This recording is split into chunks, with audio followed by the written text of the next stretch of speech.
we're looking at Maddox versus the Noble One here. Waru Mirror, very exciting. Mind reader glasses. I am going to fix this stuff that was previously already set up, uh, but decided to move around for no apparent reason. And then we will hop around and look at some games. I'm glad I spent all the time to set this up and make it perfect for it to just move around. Who is who? All Warus look the same. So the Noble One will be on the bottom, and Maddox will be on the top, like a mirror. Get it?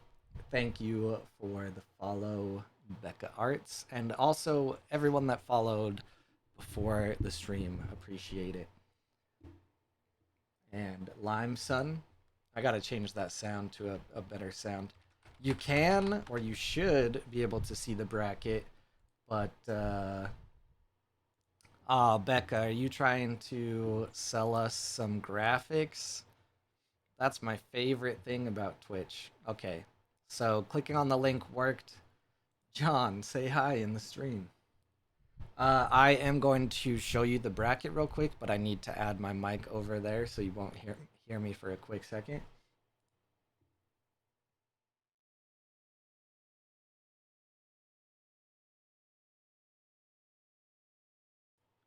All right, now you should be able to hear me.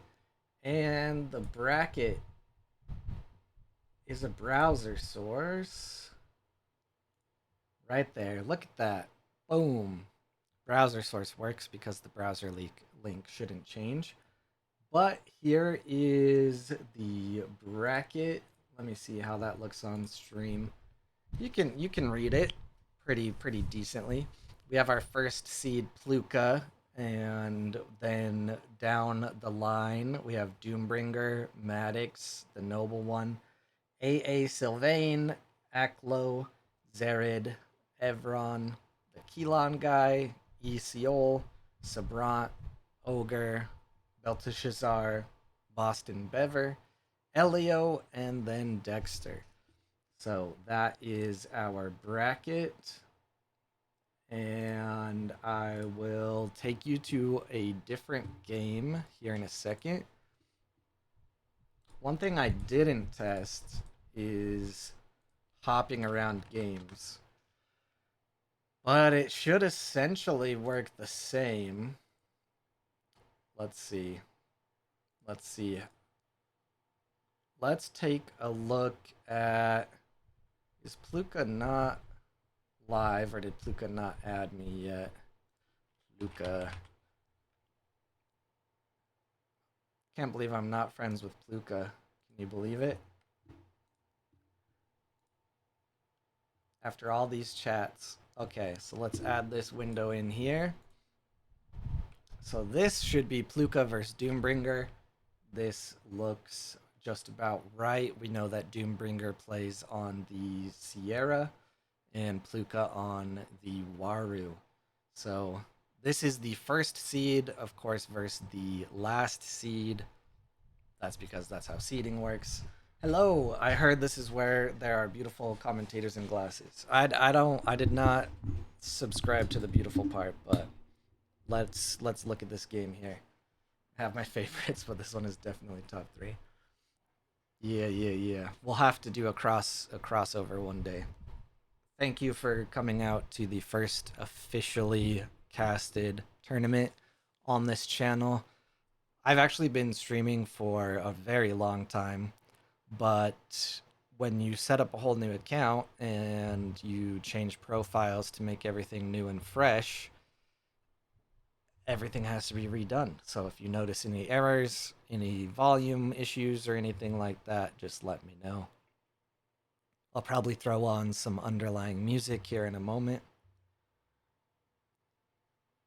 All right, so this is actually not very uncommon to see in a Pluka game. Let's see what we have here so far. We have one Robin Hood in discard. Unfortunately, I wish we could see what was mana'd, but we cannot. We see Doombringer here, sticking with the Sierra. Out to an early lead, but that is, like I said, not very uncommon for a Pluka game. Pluka is going to work on getting those Robins out, get one of those uniques out that he's known for playing, and have a very high card advantage.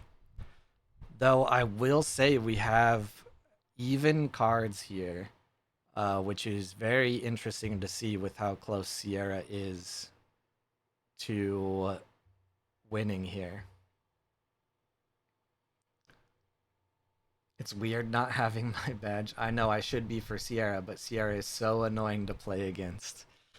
Why is Sierra annoying to play against for you? Yeah, there's a boom followed by a sticky note seal.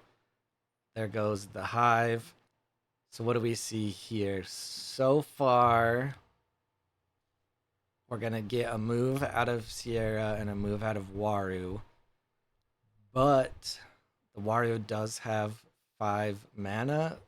There's only 2 Robin Hoods and no uniques here in the discard. I have to imagine that Pluka is just having some very bad draw if we're not seeing any of those yet. Go to sleep. The Keelon guy here, Pluka's biggest fan. Sierra can actually be a weird matchup for Waru. I don't know enough about Sierra, honestly, but I see some Tinkerbells here. I know, I guess if you think about it, free tokens kind of get around Robin Hood, and they get the boost from the rare Brass Bug.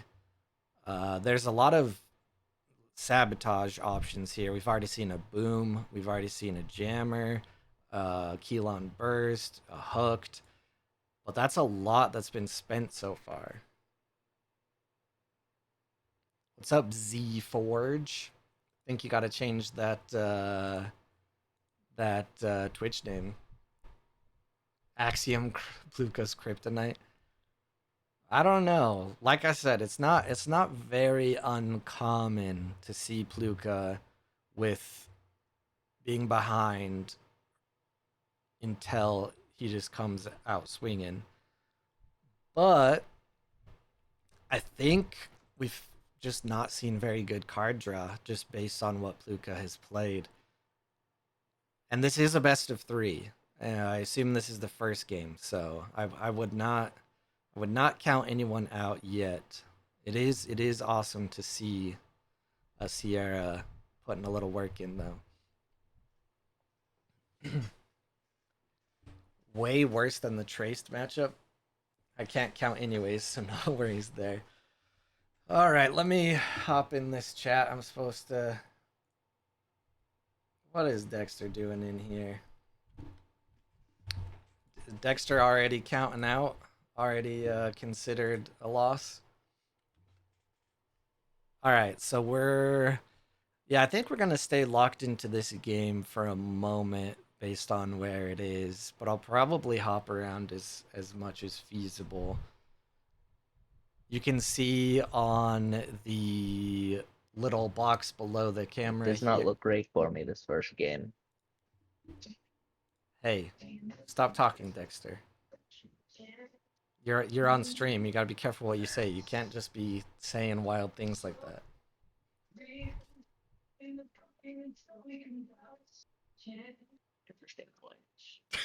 Good talk.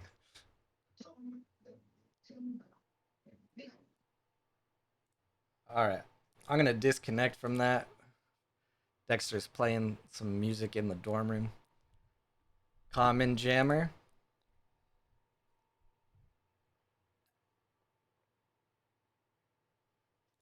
Still a lot of sabotage available for the Sierra. Oh, and then yeah, another Common Jammer was just played. Sabotage the Sandman. We see a charge come out. Like I said, never count out Awaru being behind at this point in the game, but especially never count out Pluka. I would say almost every game I spectate of Pluka's, the opponent has an early lead, and it just gets crushed.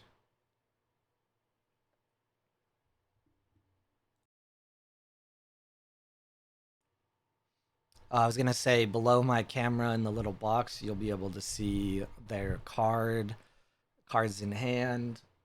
You can also see them on the play screen, but as well their timer and a small play-by-play. Board Game Arena doesn't have the best options in changing up your screen, so this was kind of the best I was able to throw together for now. It'll probably develop as time goes on. And there's going to be the double move out of Waru to take it.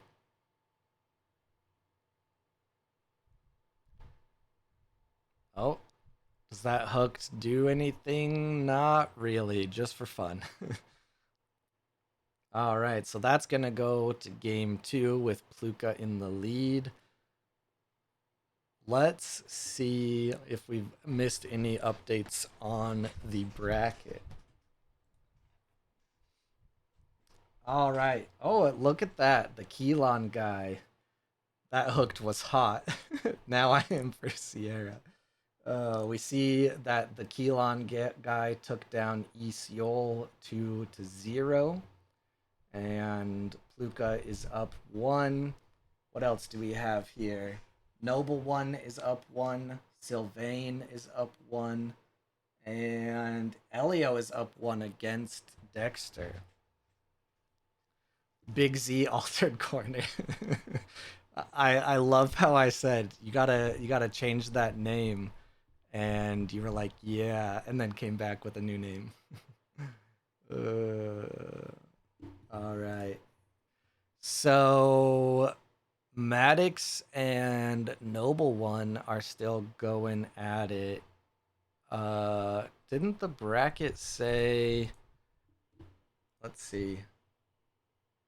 That the Noble One was up 1. Did BGA just switch me over to the next game? I did not expect that. Let's see what other games we can check in on real quick, because I know how much streams love a Waru versus Waru. But we'll probably stick on this one as it's getting close.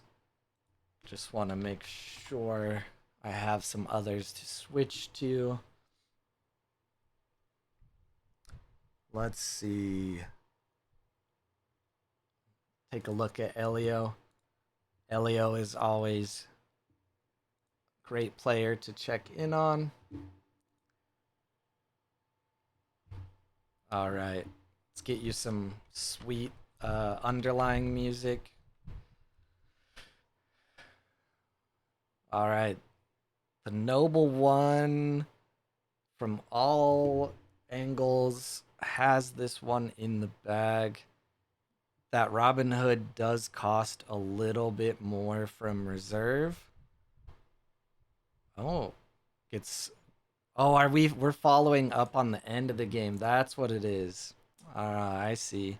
That's very interesting. So this is the first game that the Noble One took.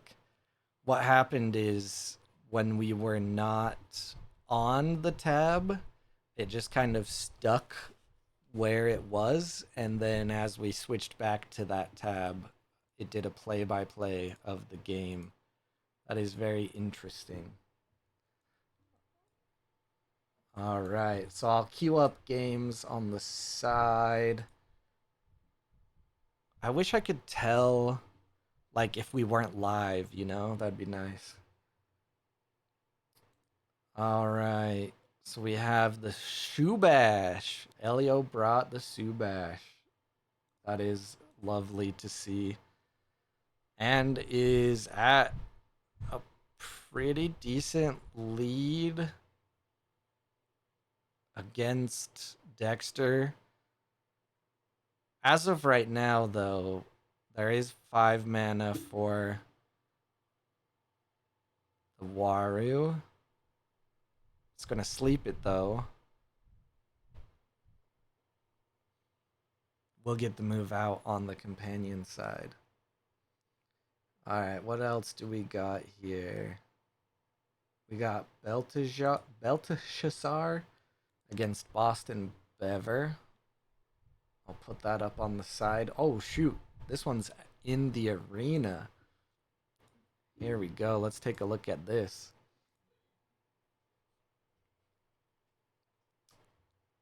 All right. This is interesting. It's only from hand, though. Oh, Boston Bever conceded. I was waiting to see if we were gonna see some wild stuff coming out. I was trying to catch up on the what cards were in play and everything. But yeah, stats already on the board going into arena is fairly hard to go up against. Ooh, Dexter just put out the double Robin.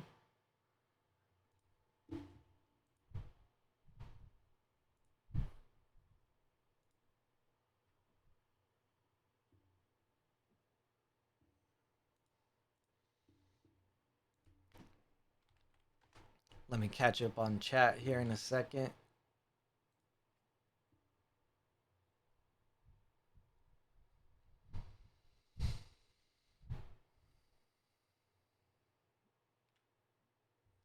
Wow, did we just miss a really good Anansi drop? Pulling up a table on the side just so we have stuff to switch to. Very big. It's not too big. Warus are just not used to things that provide stats and don't just stop your opponent from playing. Have I tried cocaine? No, I have not. If I then lose a round and I'm jacked up on caffeine, I'm gonna be real sad. It's not that big, says the Muna player. Listen, I'll start sending you my screenshots of my Hydras, bro.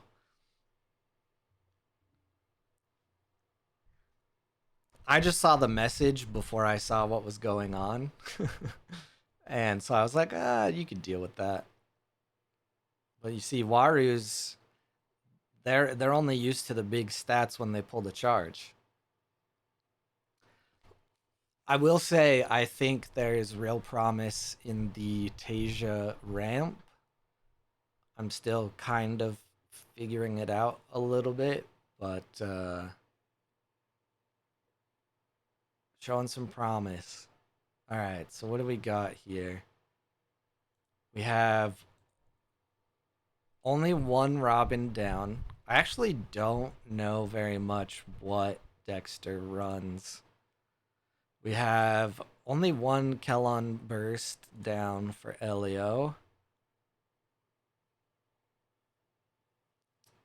Waru, Kojo, Waru, Rin. Oh yeah, the Rin is up on my other monitor. Ooh, and it's going to the arena.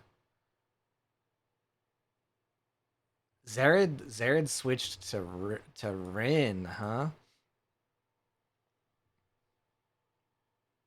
Zared's pulling out the surprise on us. All right, this game will be here when we get back.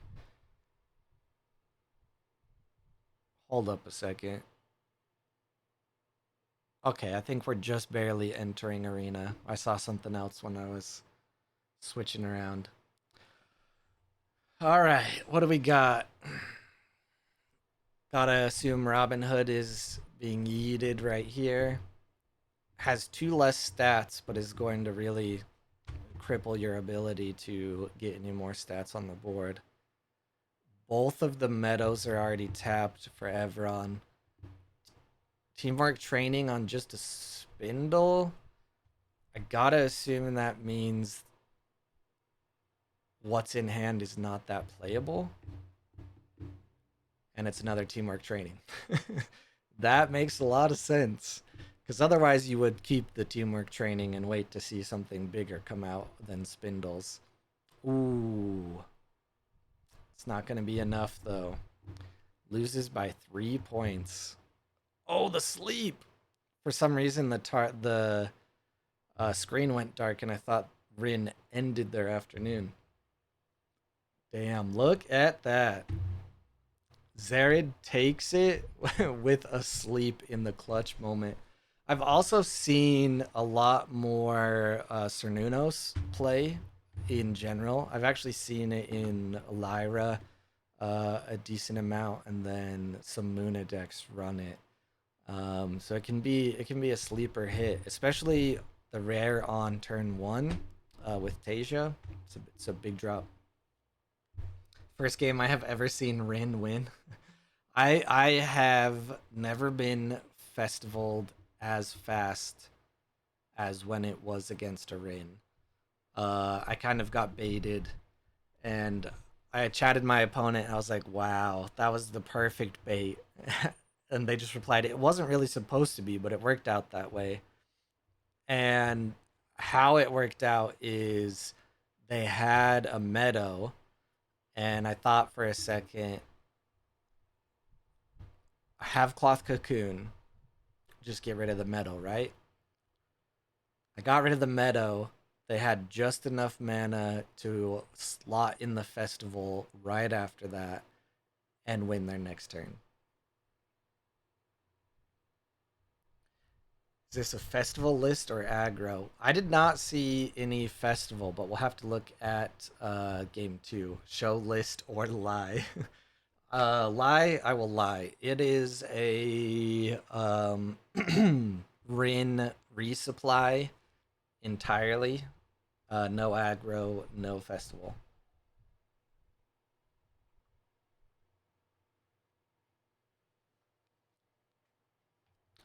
Yeah, it's been I play far too much in arena, and there's been some interesting new things creeping up. And so I think while Wario is still on the top, especially in tournaments, I think we might see some changes slowly coming out over the next couple months. Rin out of faction Quet's deck for token. True. So let's see what we got here. We're gonna have the Wario move on the left, but we have a Capelia who's asleep. This Robin Hood's going away. That Quetz is going away. We have a Frank, but no permanent. Elio's gonna be first. Slight card disadvantage. See if Dexter Mana's here. We have two Robin Hoods in the discard. We have only one removal out of Elio in the discard, though, and one unique. I feel like Dexter is contemplating right now whether to mana or not. I feel like you do, depending on cards in hand, because you'll still have a one card advantage. You've got 6 mana on the board there. So you get another 3 drop. But there are a lot of good 2 drops for, or 1 drops if you're running the rare Frog Prince. And the problem is you might be missing too much mountain, and you need a double move or a double block. Nerf Robin. Oh, the Shubash might take it though. Why are there no permanents? There's no permanent removal here. Wonder if this is a brand new deck from Elio. I think he does have a YouTube video on Subash, but I thought it had permanents in it. Especially with Frankenstein, right? You gotta think you'd run permanents. Pretty sure he does. There's just so many stats flying out from Elio, though. Could have Sticky for Frankie Boy.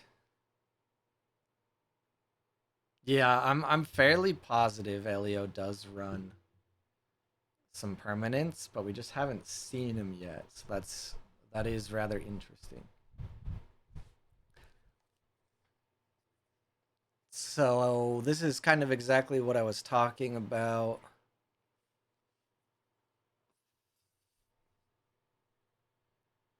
Yeah, sticky notes gotta come out, right? None in discard. Sandman. Where do you put to sleep? Was Yeah, I guess. Look at that. I told you there was not enough removal in Elio's discard. I'm gonna try pulling up another game so we're ready. But there's the GG. Basically, off the back of the humble brass bug. Elio takes it. Before we move on to another game, let's take a look at the bracket. Oh, I was gonna start music for you guys and I forgot.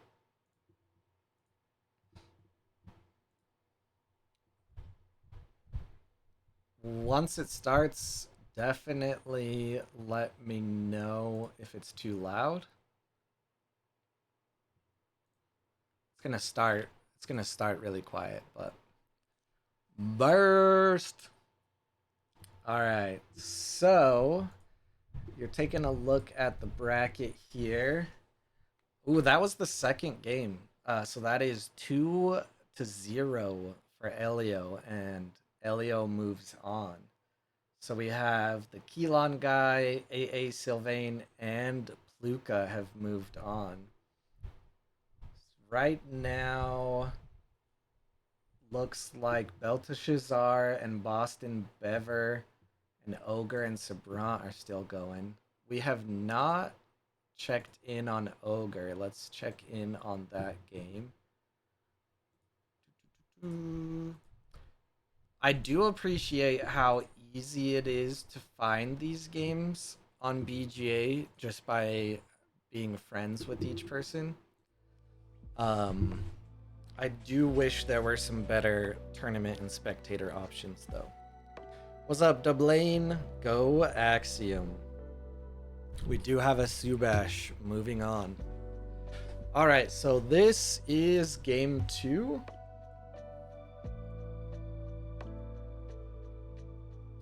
Ooh, this is game 2, and Ogre is up 1.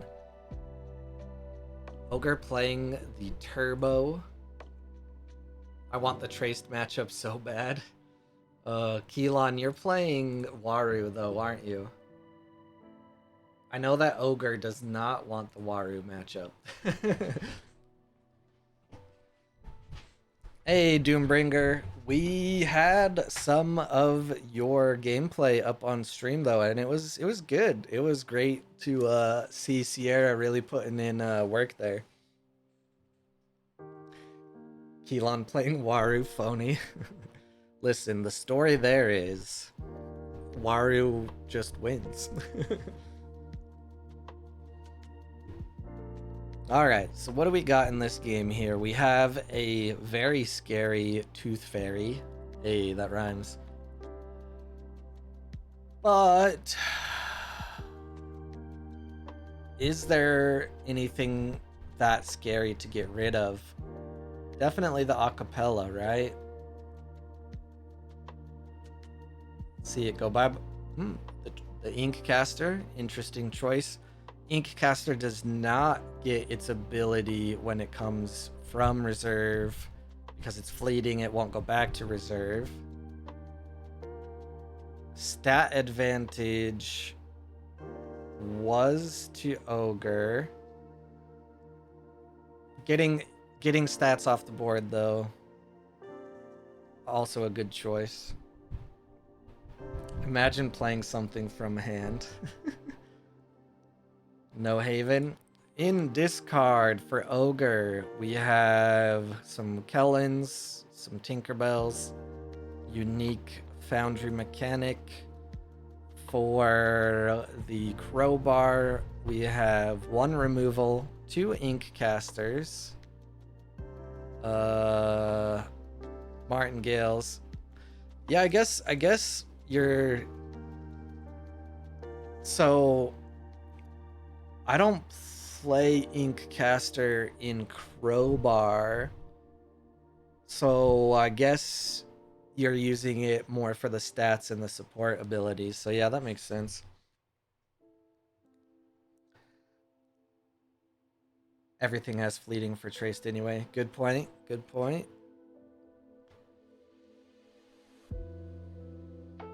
Games were good, just not a good enough player yet, and I actually haven't played the Waro. It's possible. Listen, I think you're playing one of the...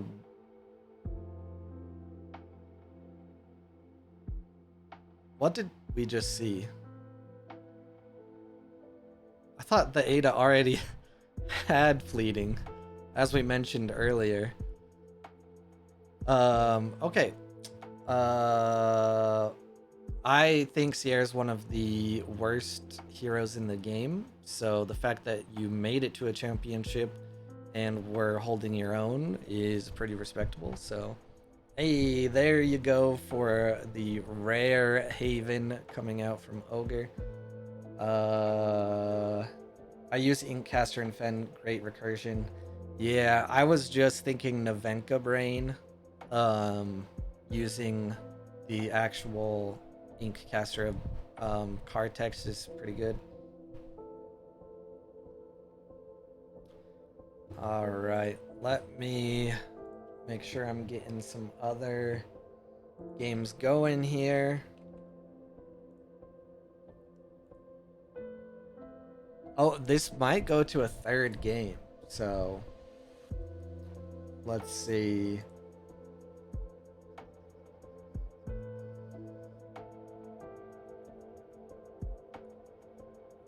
Check in on Zerid after this one.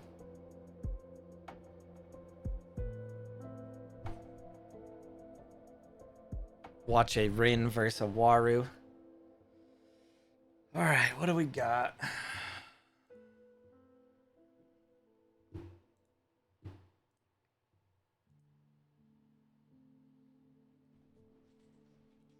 Let's do some analysis here.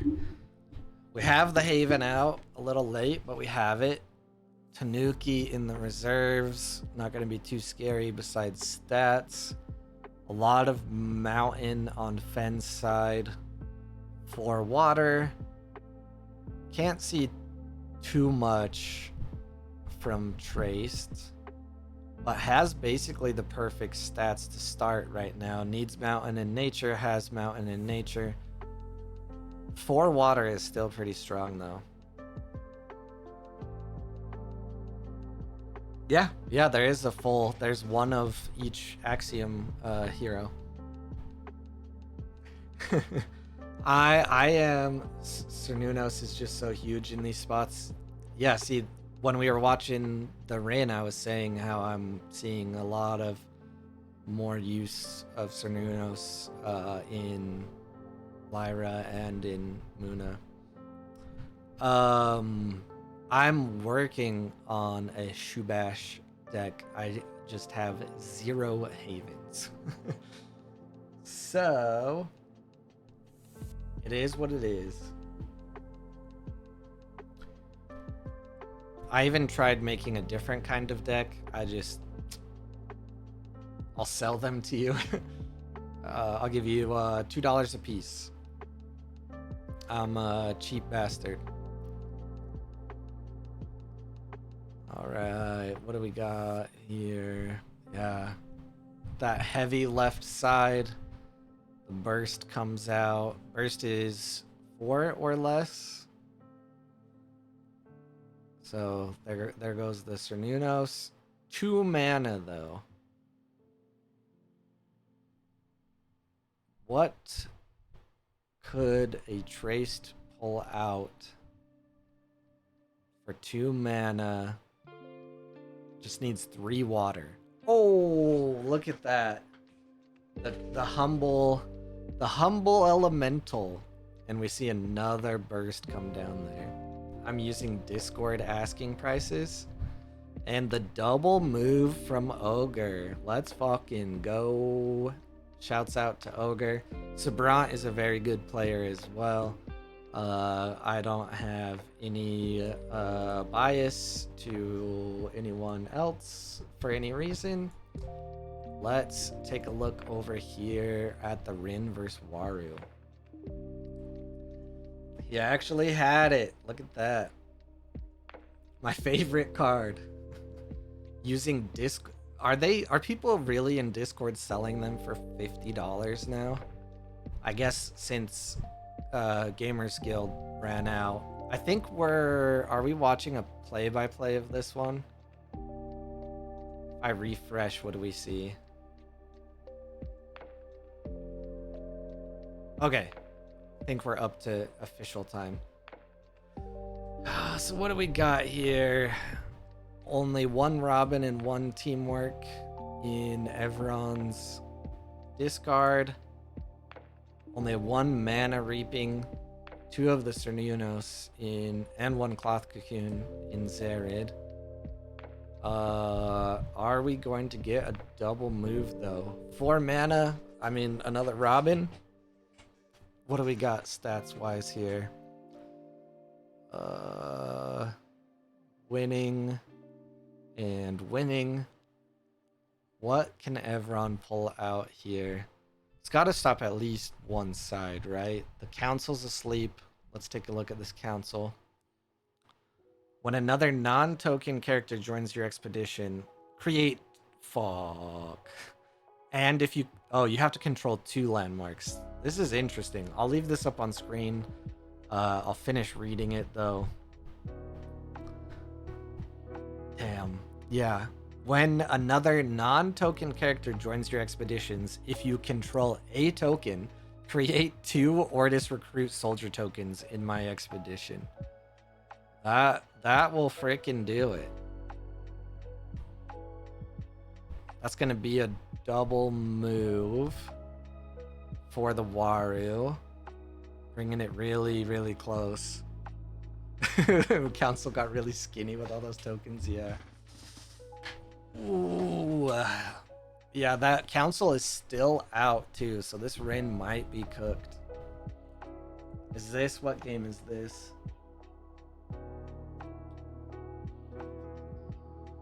Zarid is up 1 in the matchup though. So this could go to a game 3. Haven goes from anywhere from 8 to 15 euros. I was being overly facetious. No, I wouldn't be surprised because I went to consider buying one, and Gamers Guild is out. I don't think I would. I think I'll just be patient though.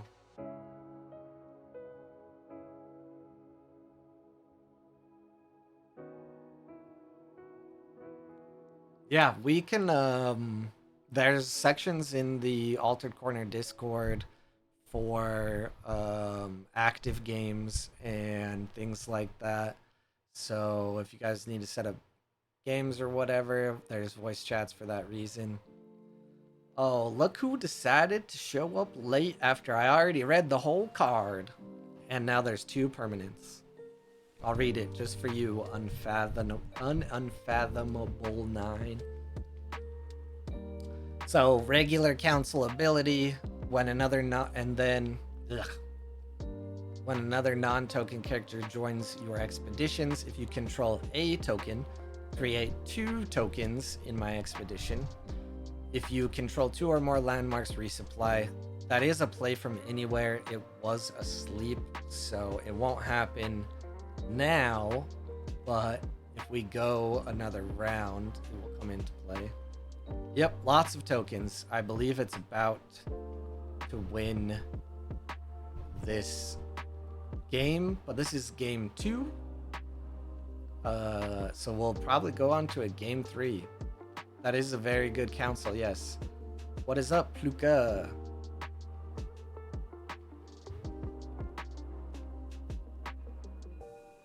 Real cheap from reserve, especially with double meadow. Yeah, double meadow wasn't there when it was first played, but it is now. Let's take a look at stats here. I don't think it is at all possible. The sleep. Sandman gets a taste of his own medicine. And we get that bastard. I mean, we get a Legionnaire. I was gonna say, I don't think there's anything that Muna can put out that's going to overcome this. Ouch, that just hurts. If you control 4 or more characters, up to 1 target character gains a sleep. You may have it gain 2 boosts. Nasty.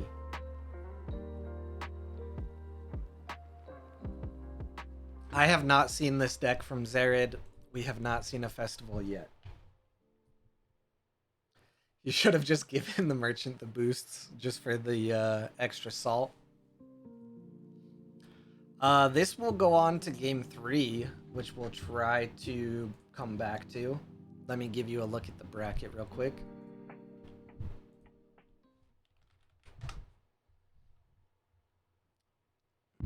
It should be pretty readable if you're on a PC. Let's see. What do we got? Ooh, Ogre and Keelan are going at it, huh? All right. So we have, so far, Pluka has moved on, Sylvain has moved on, Keelan guy, Ogre, and Elio. If we get Ogre and Elio through this next matchup, they will be against each other, Axiom versus Axiom. So here is Ogre against Keelan. This is a favored matchup for Waru. It is the infamous Turbo versus Waru.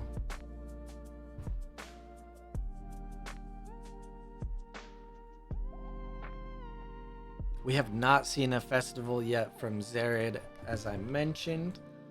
I would assume if we've seen about 2 games, that would mean that there is no festival, but never say never.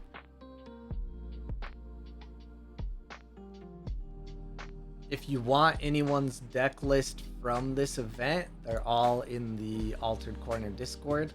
So I assume the easiest way would be to ask them in the Discord. Otherwise, the champion will have their whatever immortalized for a bit and their deck list on the Altered Corner website.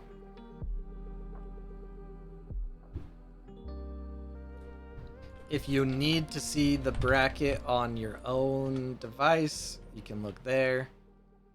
And then make sure to listen to the Altered Corner podcast every Tuesday. This event has also been supported and sponsored by Aegis Creative Company out of Houston, Texas.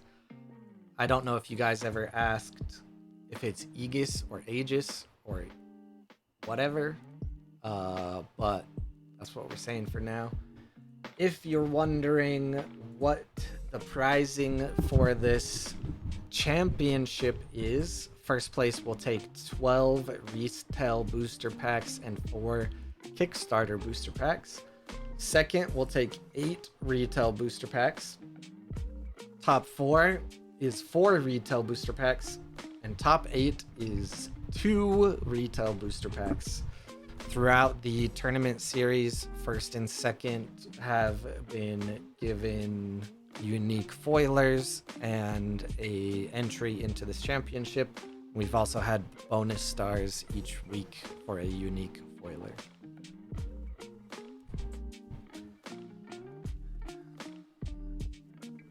Aegis. All right, so Aegis Creative Company.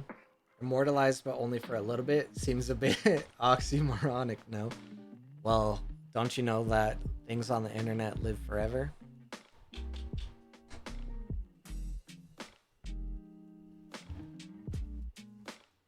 I don't make promises I can't keep, so we'll see how the tournament section of the website gets built out. I'm sure I could make a little card with a picture or icon of each person that's won each season and have it rotating through in the gallery. But also,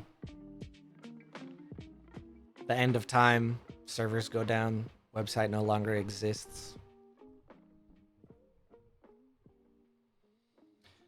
All right, so we have our first Robin out of Keylon.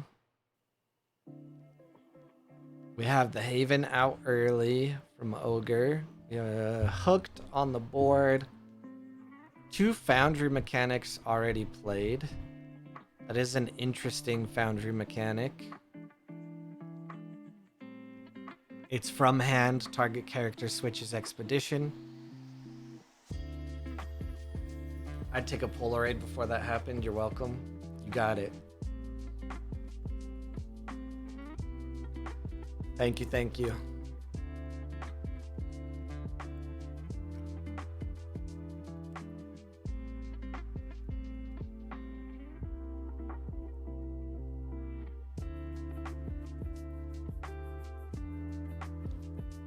I have asked, and it is the Keylon guy, even though it's Kellen in official lore. Polaroid, what's that? It's that thing that wow. The thing that Outcast sang about. I have to have Ogre explain both those things to you.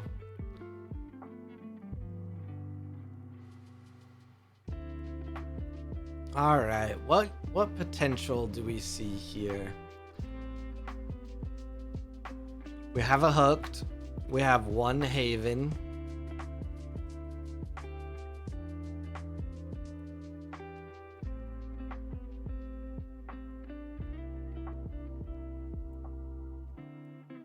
A lot of different ways this could go. It is a good start for Keylon guy having the 2 legates out going into the next day. Those 2 being able to sabotage if they don't proceed. It's also huge against Turbo, so I know it was a joke. That's why I returned in kind with a joke. There's a Fen v Subash top 8, so a non-Wario must make top 4. Hey, there we go. And we got the double Haven with a Tinkerbell on the board. So we would want to see a Spy, but a Spy is 3 mana. So it looks like that Tinkerbell is going to go off. Only problem is it can only win one side, but it does get rid of this Quetz. All right. Man, Robin Hood just sucks. Oh, what do we got here? When another non-token character joins your expeditions, create a soldier token in target expedition. It's pretty good. Pretty good. But it's not asleep. And it's not sticking around for the moment. Let's see. So Boston Bever took it out 2-1 against Belteshazzar. Let me refresh this Zerid game as we get into the longer thinking moments of this matchup. Still no festival as far as I can see from the Rin, but that really terrible council unique is on the board for Evron.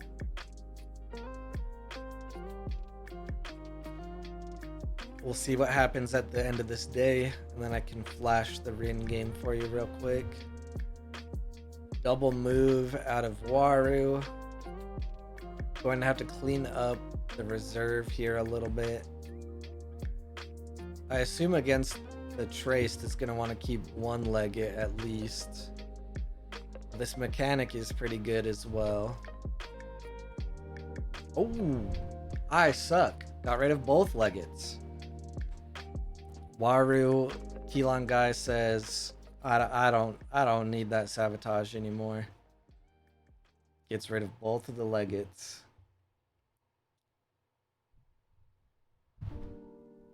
Interesting choice as well with the Tooth Fairy on the board. At least in my simple, feeble mind. Here is the Rin versus Waru matchup. Zerid versus Evron. Alright, looks like we're going to get a double move from the Waru. That Council that we saw before is on the board.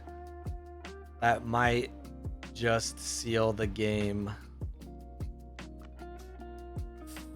for Evron. Let's take a look back at Keelan guy and Ogre. Refreshing to make sure we're up to date. Token's about to go off with the Quetzal mechanic. True. Yeah, you're right. But this is a non-token. So you play the mechanic first, then the Kets, right? Because next turn... Oh wait, no, Trace can do it right away. No, okay, discarding the Sabotage. Alright, cool. Yeah, next turn, Trace is gonna have the counters. But the Quetz is gone. See? That was the other thing I was thinking is there's the Tinkerbell on the board. So if you keep one of the Legates, you give another option for the Tooth Fairy. I don't know. These players are both much better players than I. Smart move, getting rid of the Kets though from Traced. Now does not have the option to trigger it as he resupplies right here.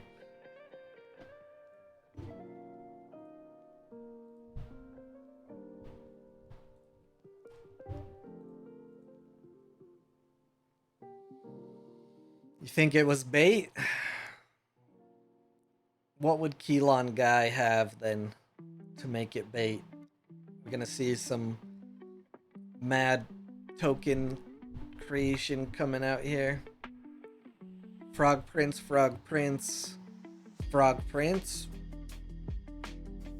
Token. Oh, that'll do it. Trooper.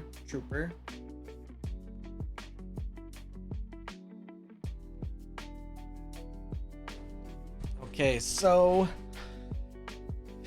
the Traced has passed.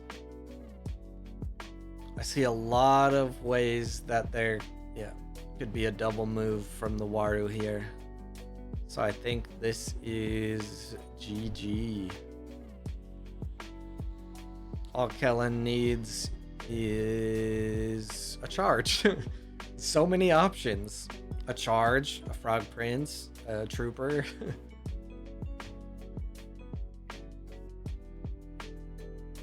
And there's the double move.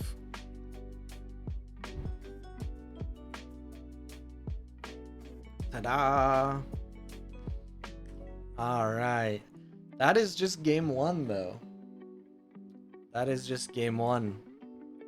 Alright. Evron here won as... Why does it say 0-0, though? Evron states that they got perfect draws.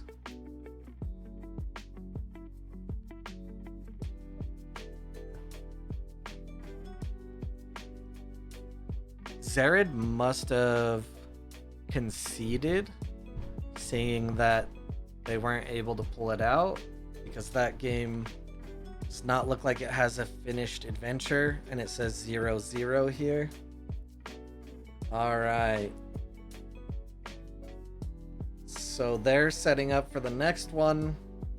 We haven't watched too much of Maddox. Ooh, and it's Maddox versus Pluka, your favorite Waru matchup.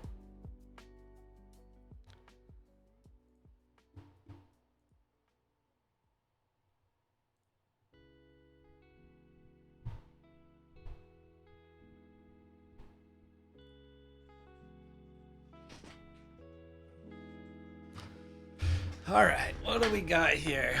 We got a fresh game. See the Paper Herald.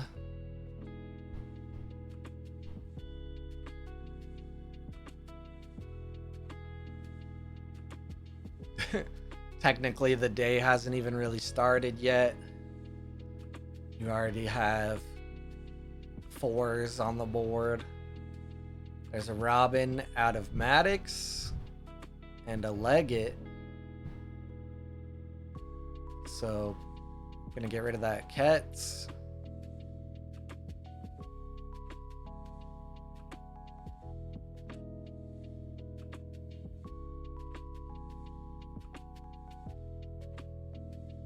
Did Pluka need that Paper Herald? I might have missed something. Yep, there goes the Ketz.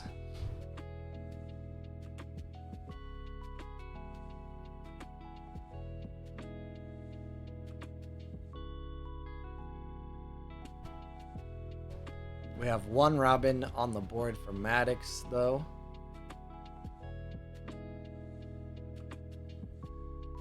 Also currently winning on the companion side by 1. And there's a rare Robin on the board for Pluka. That's going to end the turn, though. Could see a double move pretty easily from Maddox here. All right, you guys keep an eye on that while I get you another game to check in on. What do we want to see, chat? What do we want to see? So that you can watch this game. Ooh, the sticky notes coming out. I wonder what they're gonna discard. The Robin Hood, no way. Probably a good choice instead of the double move. Takes away 1 cycle of Robin.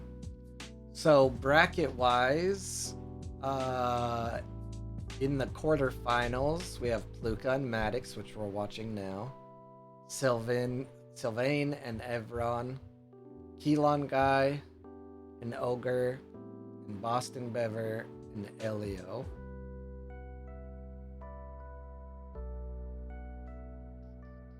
So far, the only finished game is Keelan Guy is 1 game ahead of Ogre.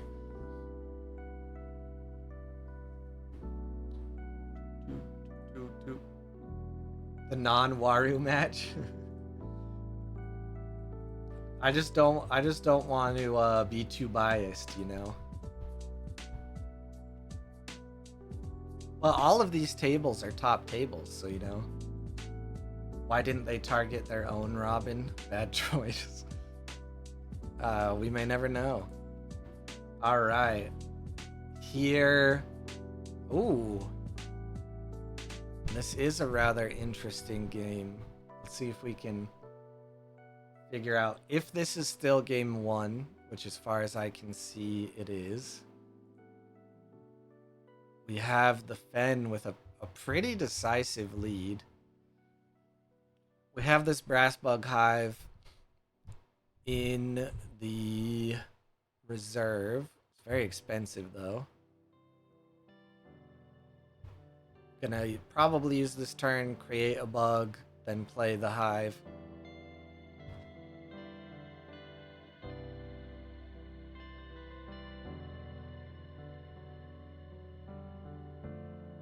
We've got some really good stats on the reserve for Boston here, though. All right, let's dive into it. Pull up a chair.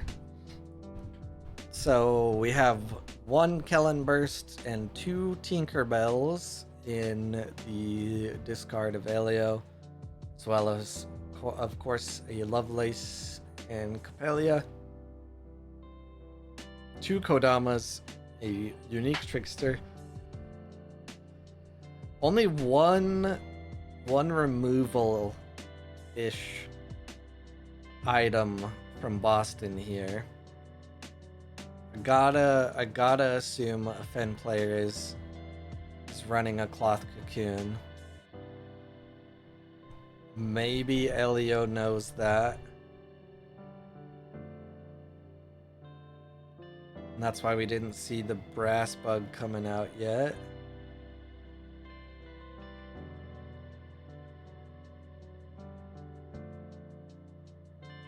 Interesting here, though.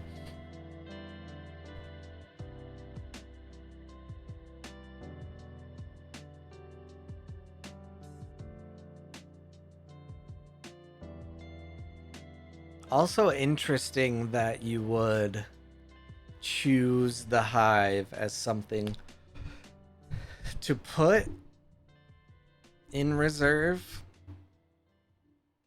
especially when you know there's Tinkerbells in the mix. I gotta think, knowing Elio as a player, there was a reason for that. Seems like maybe we've had some bad draw here so far.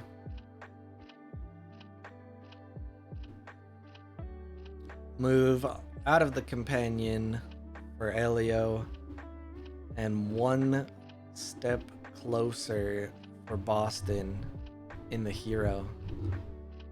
It's going to be very, very hard to come back from this.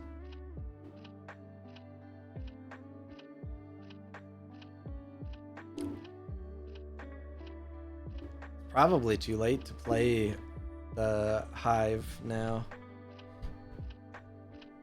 Guess we will find out.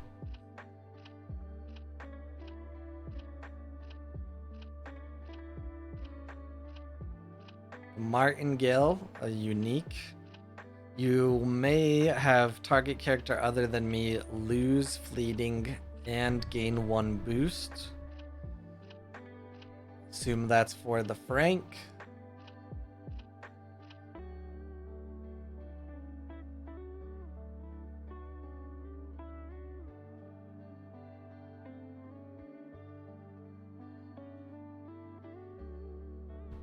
Bye. Yep. There goes the Martingale.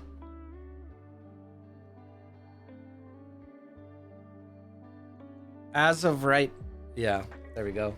We get the concede out of Elio. Just seems like that game was not going in the direction of Elio or set up how they would normally like it to be set up.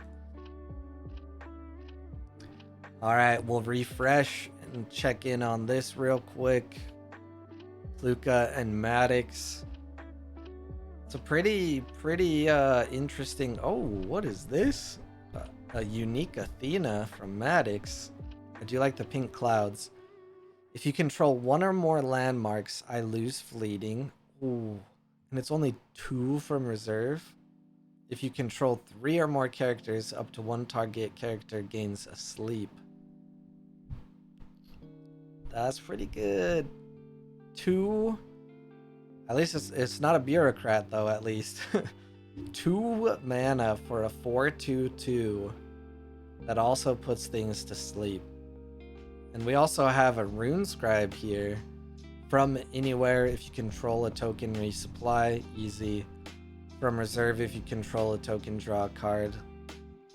Some good uniques on the board for Maddox here. This is the infamous Pluka Quetz unique. Drawing those 3 cards. And the Thoth.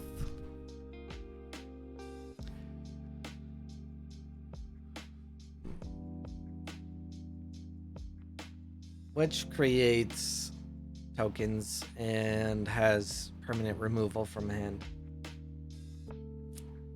All right. Let's see where we're at here. Check back in on the Traced versus Waru matchup. Should be in game 2. But I do not see them online.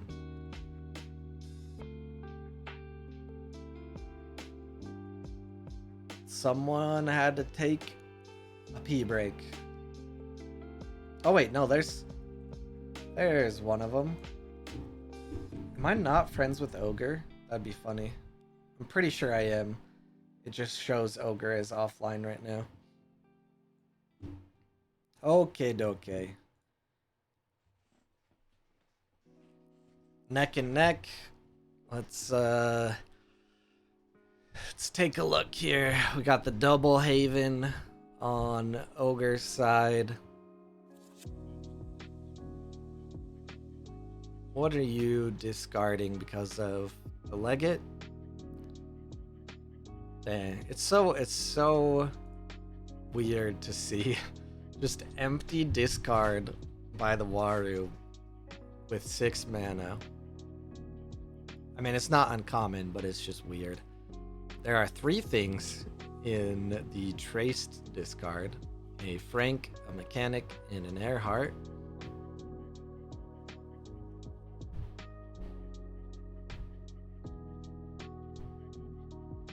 Keylon guy is a minute lower on time. Decides to get rid of the Lovelace.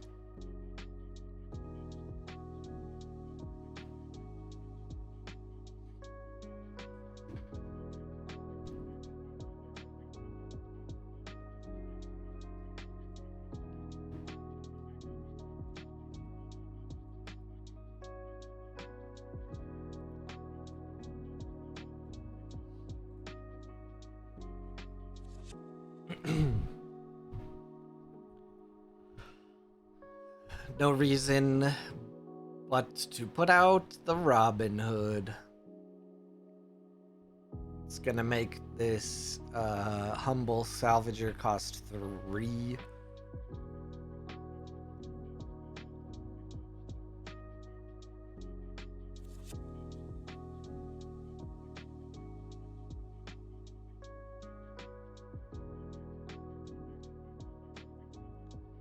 I show Ogre as offline.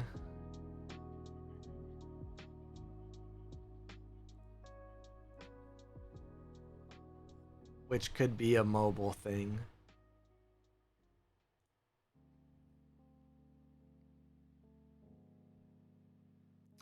No, Ogre conceded the game.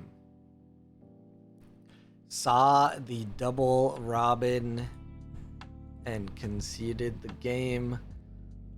The one cost was going to cost 3. Maybe didn't have anything great to answer it in hand. And I believe that means Keylon guy is moving on. One more wicked Waru to deal with in the finals. Alright. Pluka versus Maddox. We have Maddox in the lead currently. I think we're watching a play-by-play though, based on how fast it's going. We'll refresh. Okay. I don't know if I see many archivists in the game played at all. It's an interesting choice. Welcome back, Keylon guy.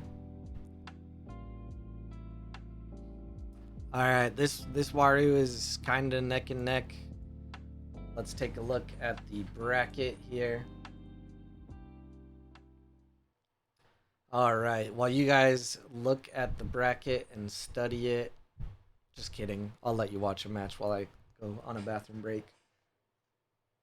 Keylon guy is the first one to make it into semifinals.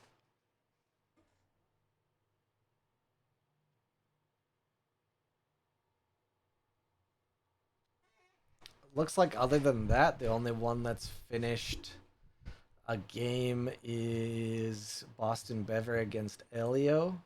Probably pull that game up. Should be pretty interesting. The first game just looked like a bad situation for Elio. I don't think that is how we would normally see it go. I'll throw up that game for you. I will take a quick bathroom break as you watch. Boston is in the lead. I think going to remain in the lead after this day based on mana and what we see here in the hero side from Boston, but we'll see. Really hoping to get to finals. You can do it. So what does that place you if you lose now? That would be 1, 2, 3, 4, 5, 6, 7. That's like top 8, right? So you still get prizes either way. Good job.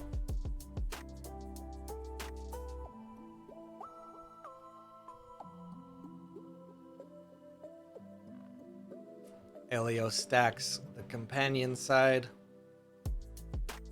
All right, I will be right back.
If I lose now, I'm top 4, I believe.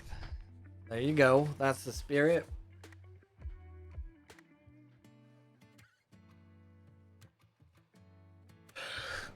Okie dokie. Ooh, I missed some goodness here. Let's see. We still have the Cernunos on the board. There it goes. What do we got here? This Anansi, though. Kind of split.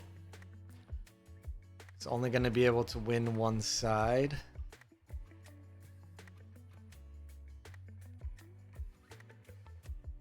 And that should be the GG. Elio takes game 2. So we'll go on to a game 3 of that one. Subash or Fen? Which one do you think you have a better chance against? So Pluka won this game against Maddox. Let me catch back up here.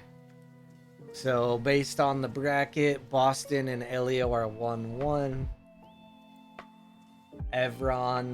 Evron is ahead of Sylvain by 1, and Pluka is ahead of Maddox by 1. So we probably want to go watch Elio's next game, right? Because less people want to watch Wario versus Wario.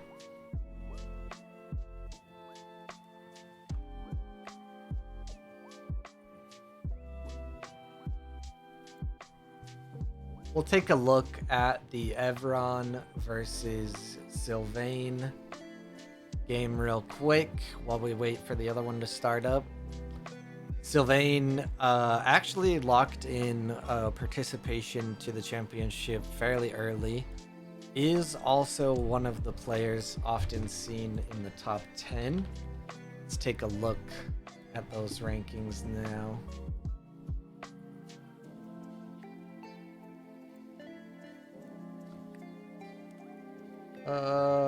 What is... So AA is Altered Aces, right? Yeah.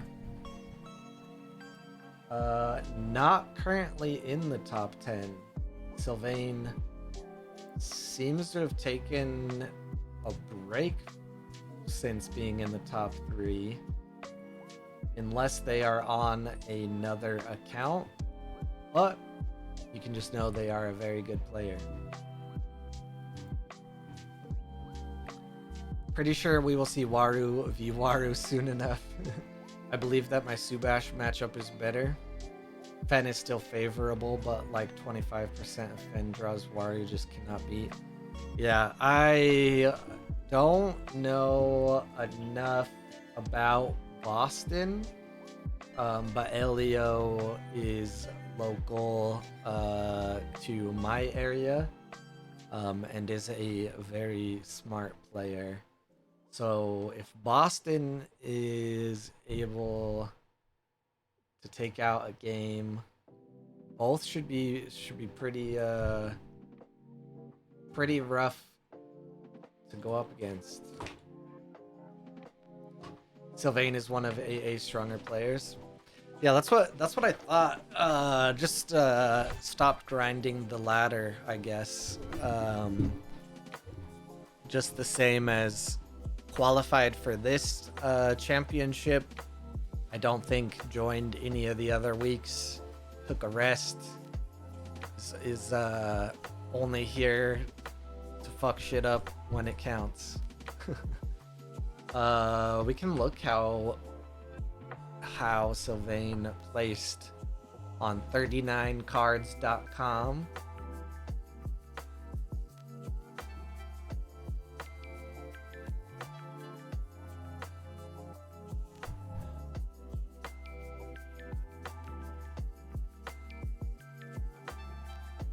So Sylvain 9 to 16. So made it into the top. I don't. This is just about the deck list, so I don't know what the full results. Here we go. Full results on this standings. So Sylvain placed 9th out of 54. Basically tied with some Exalts players, some other AA players. So yeah, very, very good player. Boston is a really good card player. Yeah.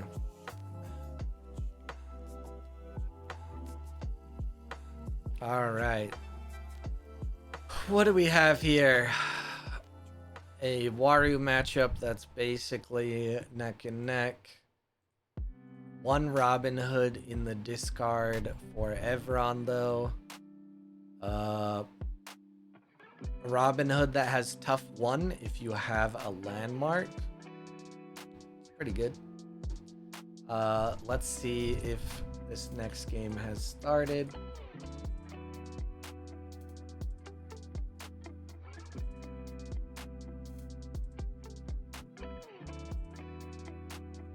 All right, neck and neck right out of the gate.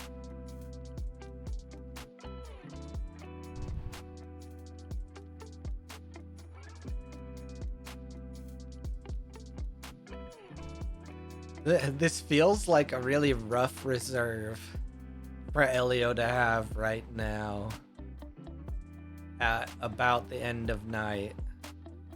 Ooh, there's already been one Haven discarded. Because this resupplies, these resupply. It's gonna have to cut it down. Have another Tinkerbell in reserve for Boston. I see that cloth cocoon that took out the Haven. One Cernunos.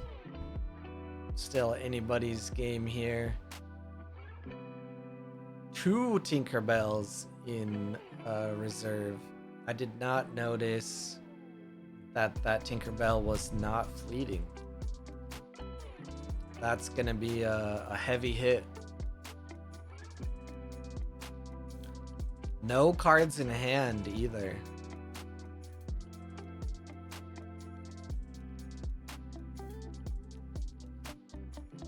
Going to get 2 of them out though, right? Going to get the Capelia out. Oh no. Oh yeah, no. I'm good. Why did... Oh, because that's at noon. That's wild. That's a wild interaction to watch.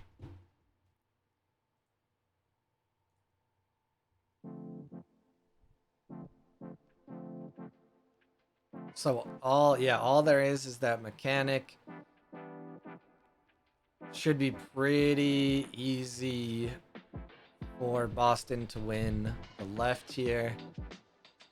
There is the Tinkerbell that can't do anything now though. Hathor could return it. Hathor also has the mountain.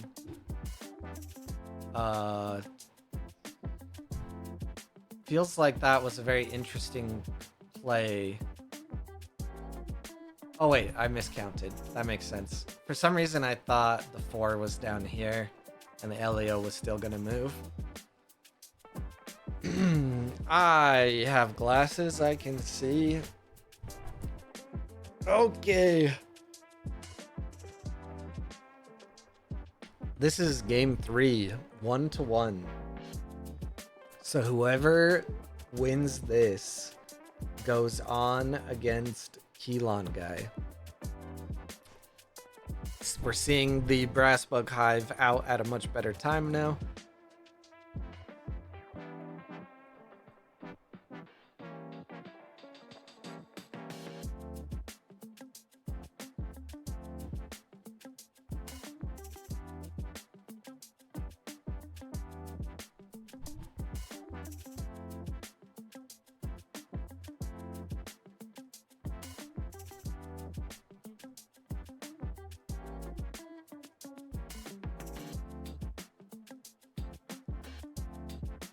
The hive, the hive.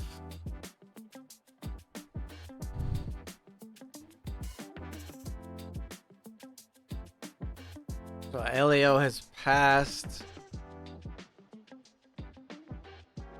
Cloth Dancer is more one you would have wanted to pick up if you could have, but it's gonna win out just based on that mountain.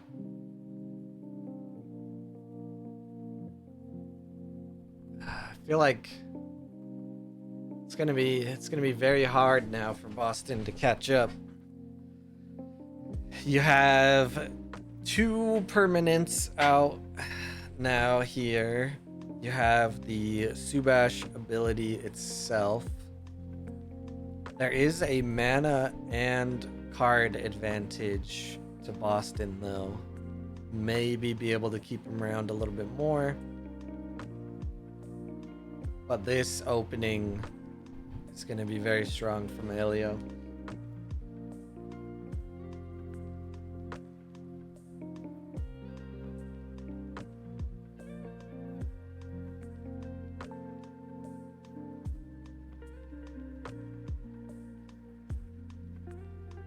Nothing to sabotage for the Tooth Fairy. What do we got stats wise? Still 5 mana for Elio, but the Aloe does have a strong showing in water, which Boston needs over here.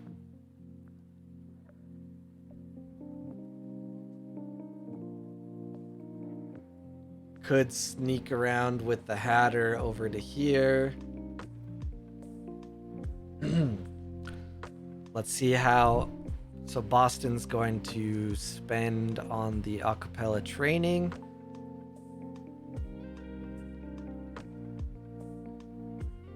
Okay. So at this moment, it shouldn't be too hard for Boston to lock at least one side.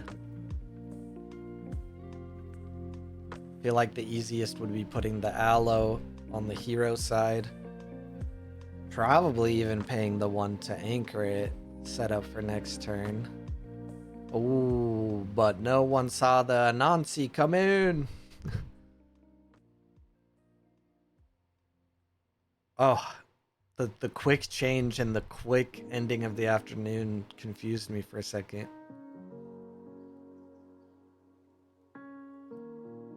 Snappy, snappy. Double Anansi. Let's see. Still has the mana to pay, yep, for the Aloe, set up for another turn. Or could acapella training something else too. Don't know if it's really worth it, but you could.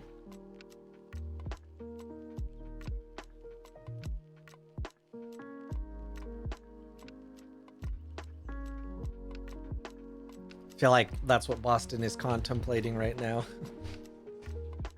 What else could you be contemplating with that one mana? And there it is, the acapella. Just does not want Elio to have any more options to bring out. Oh, the Hatter! I did not even see the Hatter and think about that. Yeah, that's a really good play then. You still get to anchor the Aloe. You get rid of Amelia. It's good, it's good. I completely just forgot about the Hatter sitting there.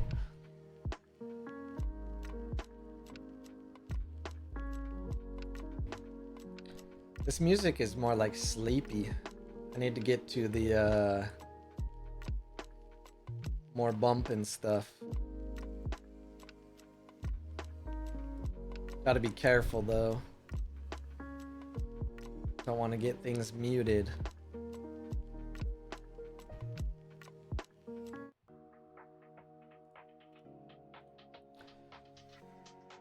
All right.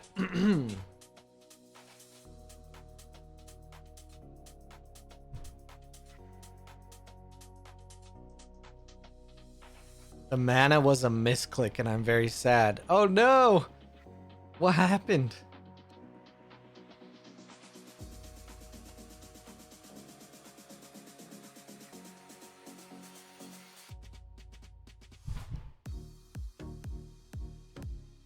So maybe did not mean to mana. Because now there's only one card in hand. Ooh. Does this allow Boston to survive for another turn? So basically we can ignore this side. We need to focus on the hero side right now. Gotta get rid of the hooked. It's gonna disrupt your whole hero side here. 4 mana. You have the Kodama that's not gonna go to sleep. You have the Twinkle Twinkle. You could put Copelia back to sleep. So you need to win out. Ooh. I don't want to spend the time to do all the math, but we're going to be really close here. Because it's not going to be enough in nature. That's what I was thinking.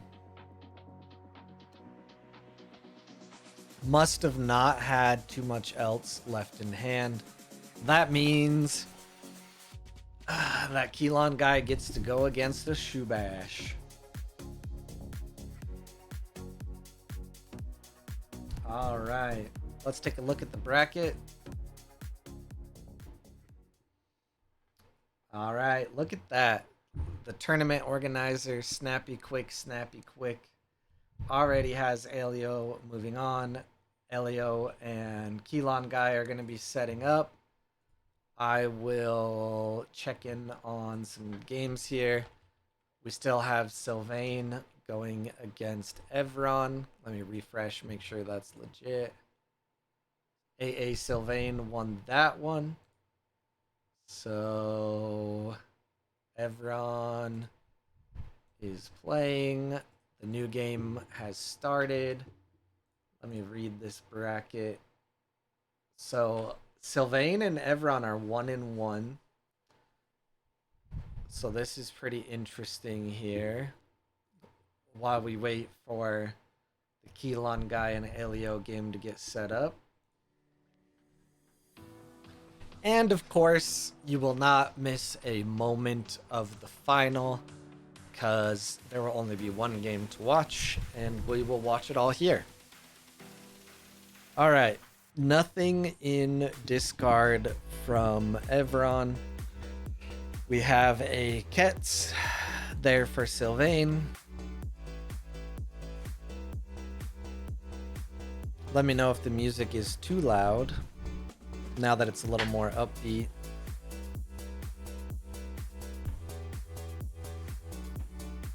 I'm always so scared of putting things to sleep for Waru, but Waru loves to put his friends to sleep.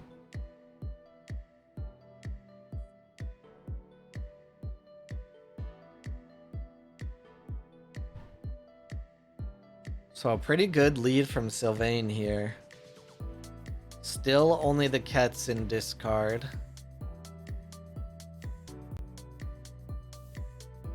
Card advantage to Evron though. Both of them have one Robin on the board. Same rare Robin, just different art.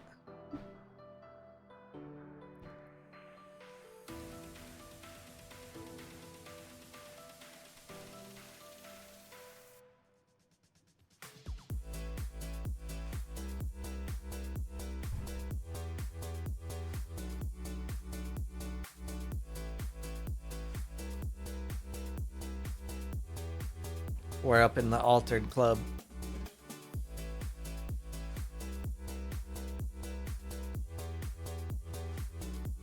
I didn't make a specific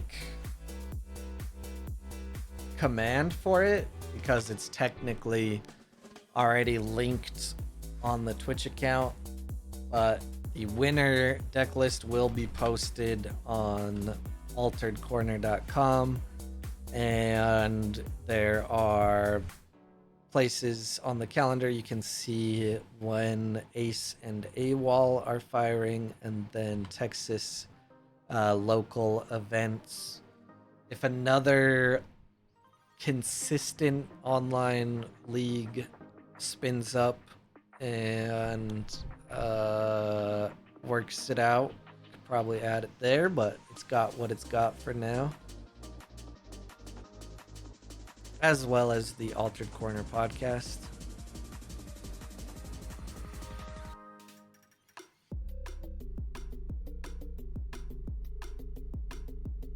All right, so going into this, we do have a Robin for Evron and not for Sylvain, but Sylvain has a very decisive lead. And it's just gonna Frog Prince all the way to the bank.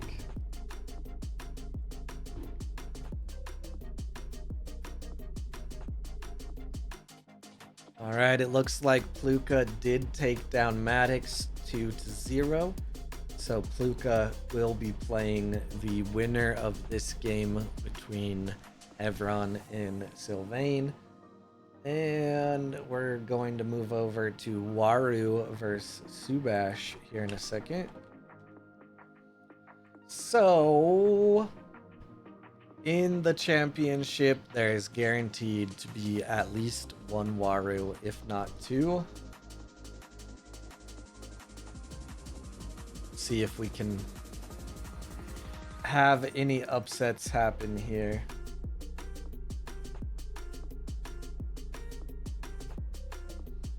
All right, we are in the early days of this Elio versus Keelan guy matchup. The one that the people want to see, the matchup of the people. The evil bureaucrat versus the humble Axiom hero and a dog. Come on, Waru. It's a doggo. Day one double push is important, Viwaru. A nice early lead indeed. We see everyone's favorite, a hooked on the board. And only an Ada in the discard for Elio. So no permanents have been removed or played yet. Of course, we're still early days, early mana. The one humble brass bug versus these soldiers and a frog. And there is the first permanent, the Bravo Sebastian rare. One of the most sought after cards in the game. Outside of specific uniques, of course.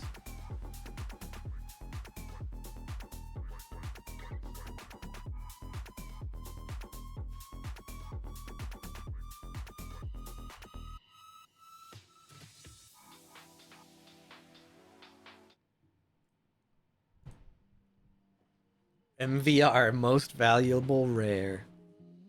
Does Gamers Guild have any more yet? What is it? GG or GamersGuildAZcards.com. Let's take a look.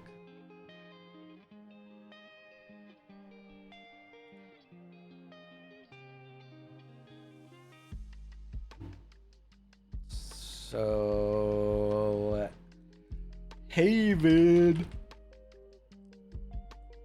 Ugh. Ooh, they do. Physical, though, for 125. Didn't I click both physical and digital? Why do I see digital singles? There we go. Let's look at it this way. Permanent, Axiom.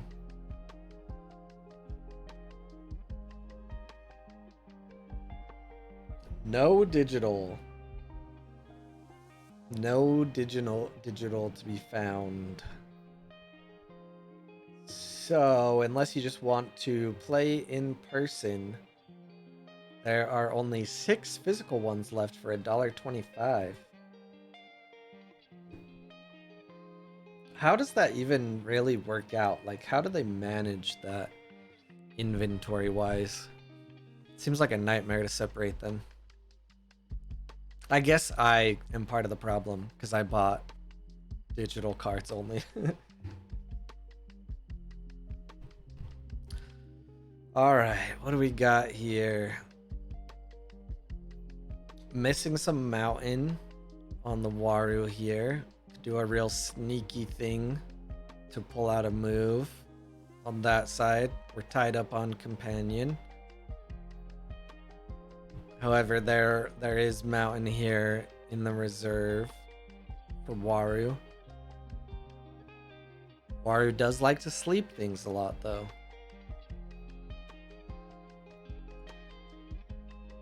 Early lead out of Elio.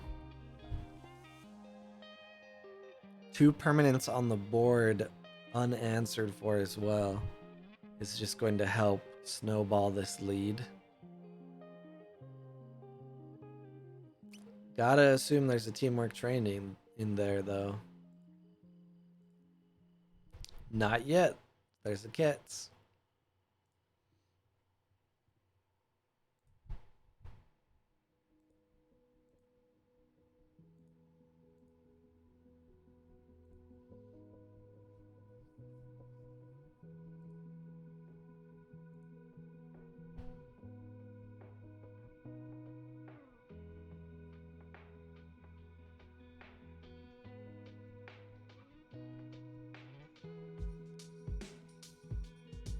Ooh, there's the hive. Doesn't even have to be sneaky. Gets the boosts just from playing it.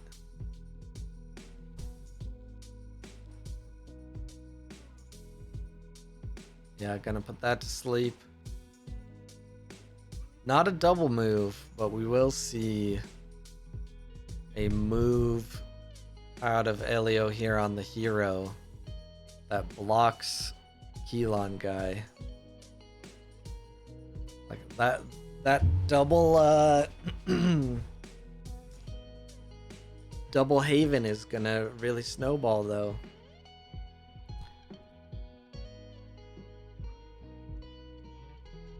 Is it too late to spend on the teamwork training?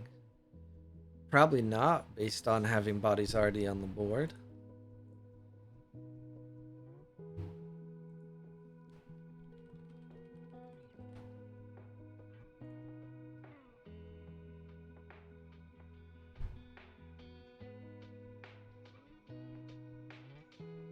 Doesn't teamwork training also allow you to do permanents? I thought it did. I guess not.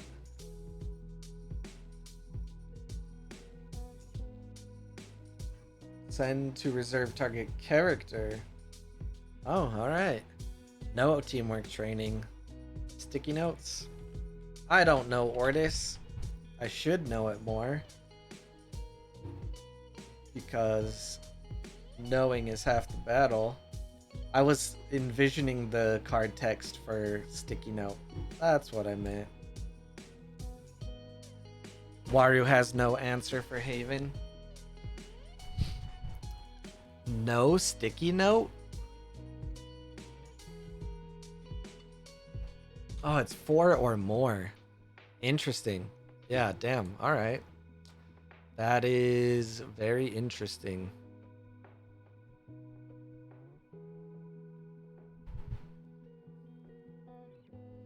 The more you know. I love my cloth cocoon. Keeps me safe at night. So we have Elio winning here in the companion. Should be able to keep that lead.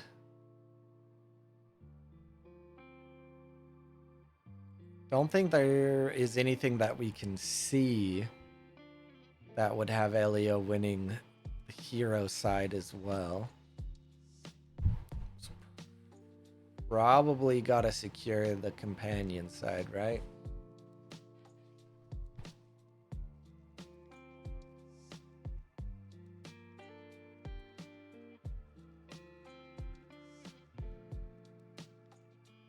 Sleep the Legate?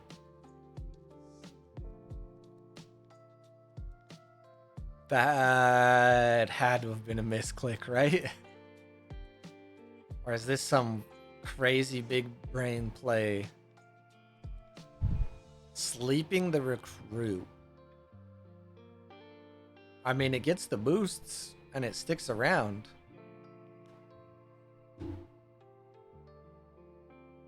Interesting. I don't think I have enough time to process that decision.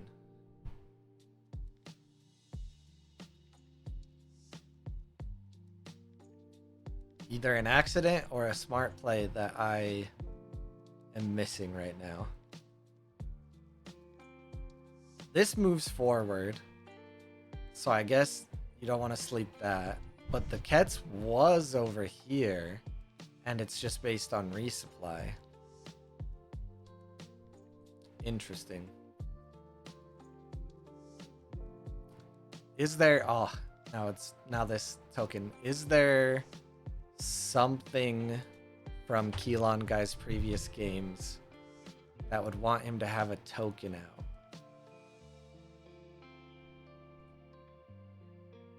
Interesting. My main Ortis knowledge is based around how the hell do I get rid of Robin when he shows up on day 2. And that's about it. So let's see if there's something interesting that comes out of this soldier here. I feel like if it was an accident, we would have seen a chat, right?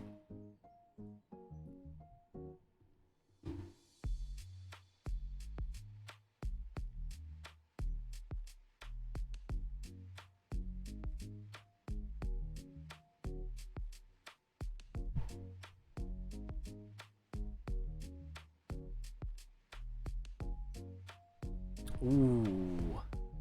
That is a very nice card to see when we have 2 Havens right here. What was the reason for the hooked the round before? I am pretty sure it allowed Elio to advance, but I might have missed it because I am so confused on putting the recruit to sleep instead of the Kets.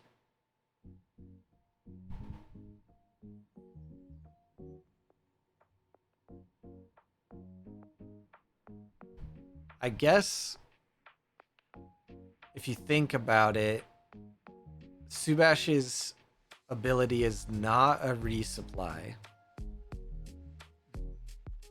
but there would have been at least one recruit created by Kets on the start of the day, and then there's Frankenstein's in play, which would have been a double recruit.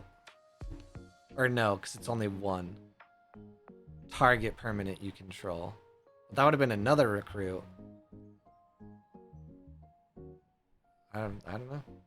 I thought we were gonna see a unique or something, but right now we're gonna have Elio proceed here. It's gonna bring it close. Waru does advance 1 space. Like I said, I think we're gonna have the snowballing effect of these Havens just be too much for this Waru. While they get set up for the next day, let's take a look at the bracket. This game is probably over. Yes, so Sylvain took it out 2-1 against Evron. Pluka versus Sylvain. It is America Wario versus France Wario right now. I will bring up that game so we can check in on it. Go USA, USA, USA. This stream is totally unbiased, and we hope both players have a very fun game.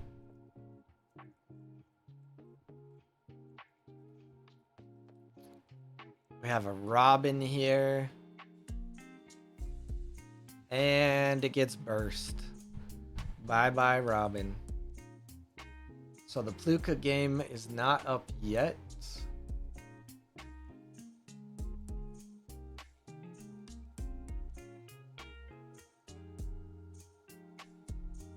But we will see it when it is. Elio takes this game. Kellen burst strong. Yeah, that double Haven early and on time. That's gonna seal it. While we wait for the next round of games to get set up, I will pop the intermission screen where you can see the bracket being live updated. This is a perfect moment for me to take a pee break so that I don't have to do it during the semifinals, which I guess we're already in, but most importantly, the championship. I will be right back.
Oh, Roger, Roger, Roger.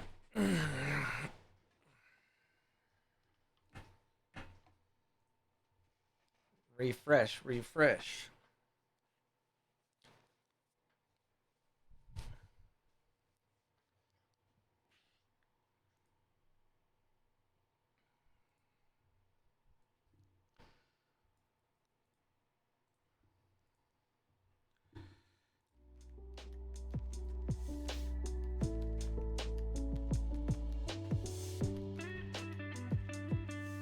Hello, Poro Pratt.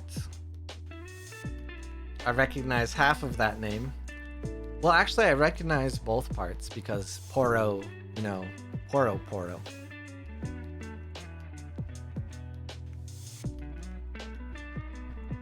So much Waru in top 8. But we're watching Subash right now versus Waru. And Keelan guy's alright, I guess. So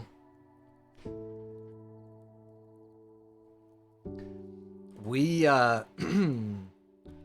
have a Haven out. And if you saw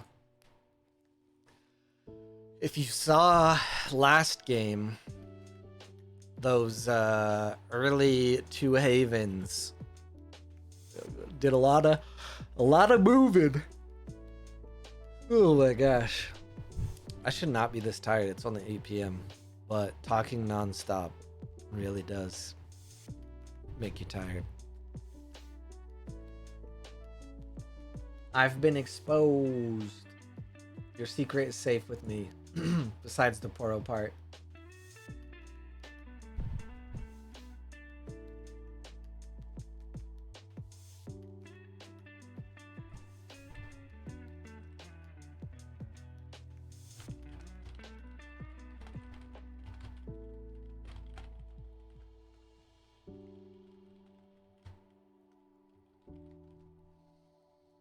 All right. Let's evaluate where we're at. This is that really nasty mechanic. That being out, I think earlier than last game is also very good. 1 regular mechanic in the discard for Elio. Haven already being out is great. Gonna get another resupply from the Frank. What do we see? Oh, the double Lovelace. Not going to be able to play either of those. Should have a pretty hardy win on the companion. 4, 5, yeah. I assume we'll see the Ortis go over here. Yep, attorney, that's what I meant. And just save the trooper. Oh, I did forget about this, though. I did not calculate for the recruit. Still not going to be... It could have been enough to block it, right? If you played both of them. But Warriors like to play the long game. Feel like that was a little overkill, Keelan. We in finals. This is the... What do they call it? The semifinals. So right now we have Pluka and Sylvain duking it out on Waru v Waru, and we have Keelan guy against Elio duking it out on Waru v Subash. There is a 1-game lead for Elio on the Subash. Let's see if that Pluka and Sylvain game is up, just so we can hop back and forth.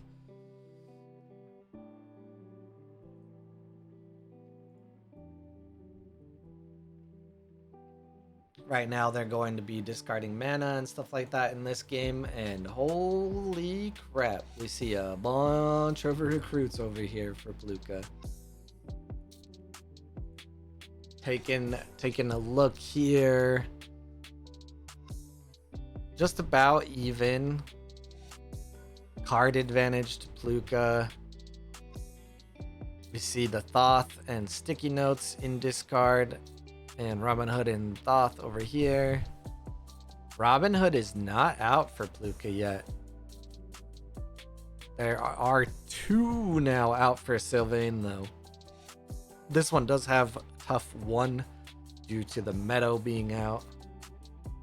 that's gonna be a rough next turn. This one is gonna come. Oh no! The double leg it sabotaged that unique Robin Hood. Nice. 2 Robins down, only 1 left on the board. And none have been played for Pluka. Interesting.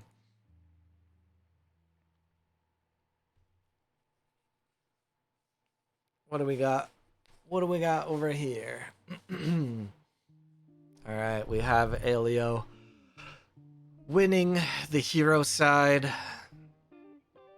Still some good mana and good stats to work with.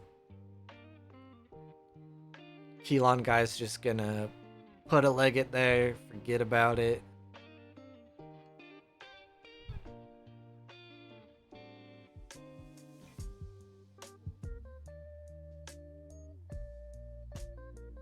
I think we're gonna get a double move from Elio here though.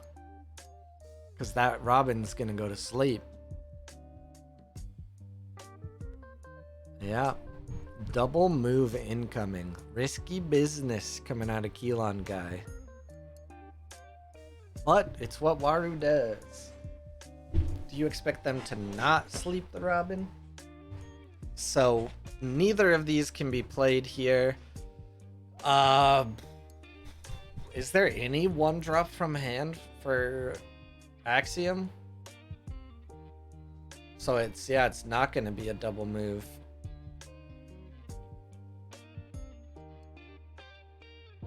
That just resupplies. Could resupply and hope for another Earhart. Salvager. Oh, and the mechanic. And a mechanic, yeah. Stargazer.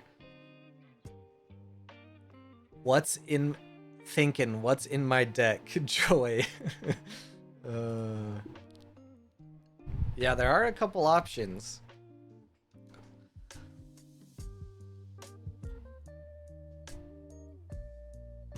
So mechanic would be not even a block. So that wouldn't be a good move. Yeah, so no double move. Salvager. I don't think Elio plays Stargazer, but I also wouldn't be surprised if this deck has changed.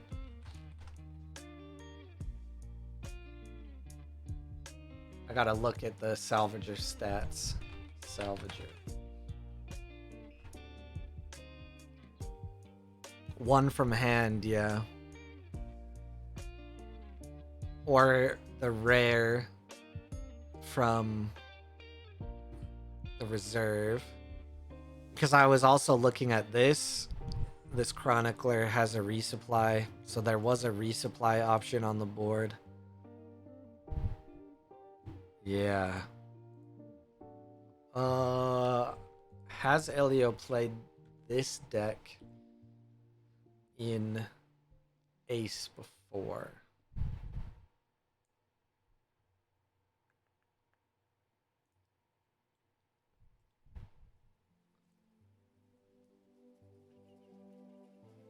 Played Tasia last week.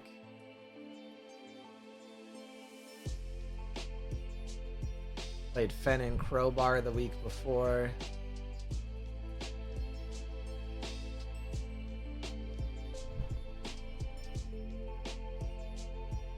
Missed. Oh wait, Subash in week 2. I am sure it's changed since then, but definitely no Stargazers in the original list.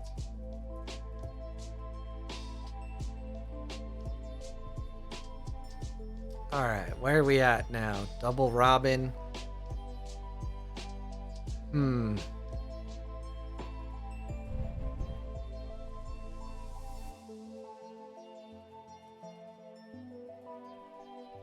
That means this Frank is gonna cost 4.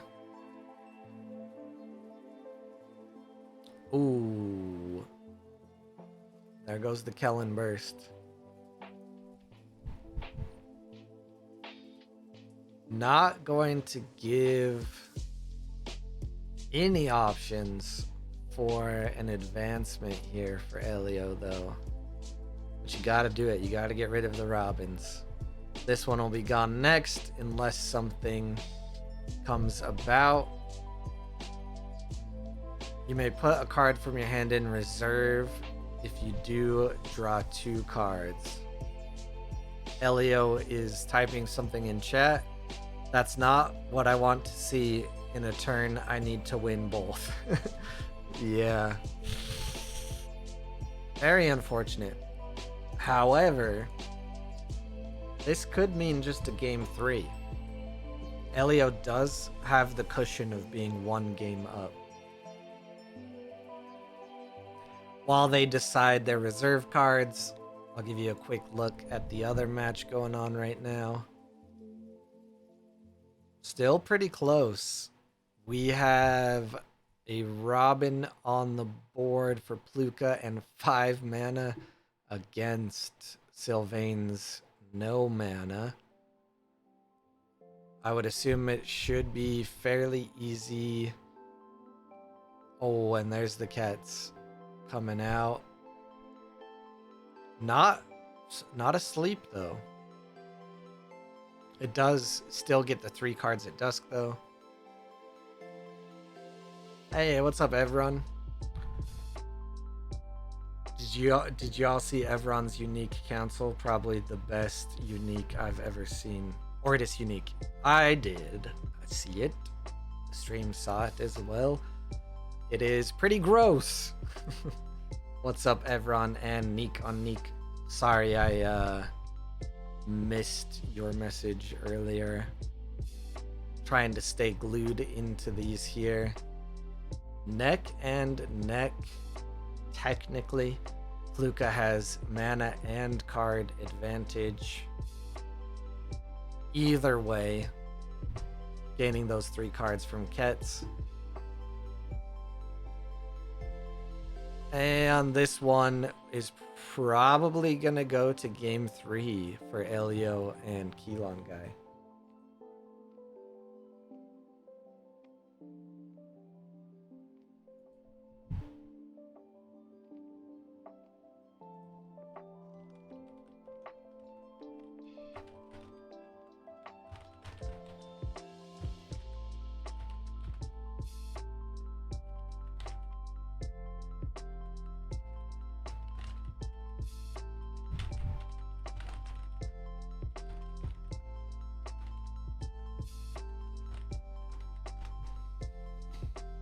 All right, so Elio decides to take it to game 3. So we'll move over to this one here, watch the final of this one, and then check in on game 3 and see if Subash is able to take it out against Awaru.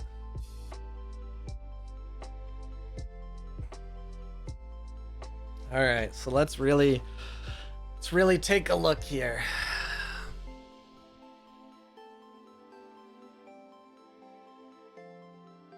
We've already had the tapped meadow.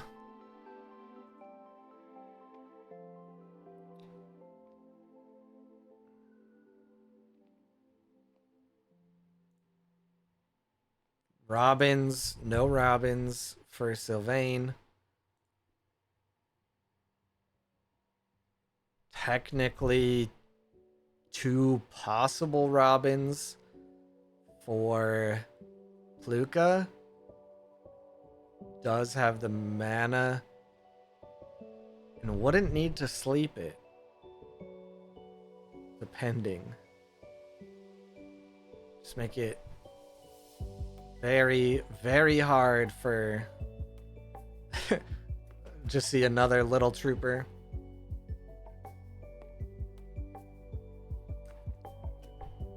There is no teamwork training and discard for Pluka either. What are you trying? Allowed a card draw, though. Sylvain seemingly hanging in here. Is moving on the hero side, so as of now, There's potential for an arena. Still potential for an arena. The Kets can't be played. We've got, more troopers, more attorneys, more Ozmas, more frogs. Does Ordis have enough 2 and 1 drops or what?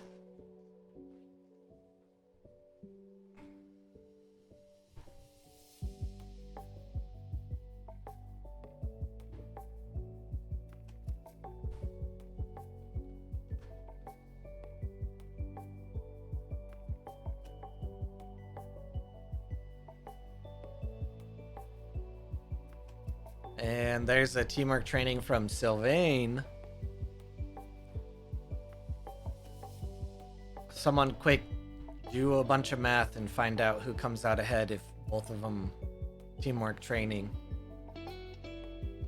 We see 2 troopers here.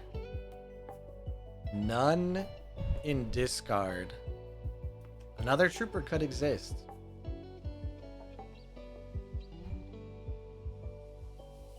Oh, we see Sylvain call back the teamwork training. You can see it there in the cool play-by-play window. Look at that. Shout out to whoever designed this overlay.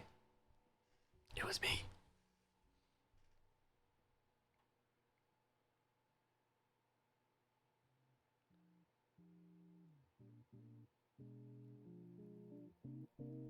Huh?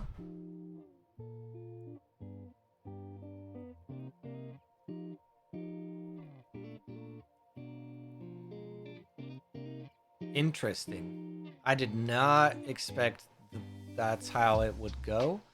Calls back the teamwork training. The 3 mana that Pluka had goes nowhere. And we go into the arena. Thanks, Z. Did they just want to give us a show or what? I looked away for a second and then it just all went somewhere. Looking over on the side, the Elio and Keelan guy third game is seemingly neck and neck, but we'll see how this one plays out.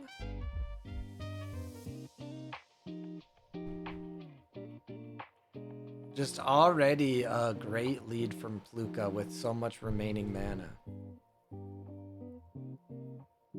And still no teamwork training. There it is. There's the teamwork training.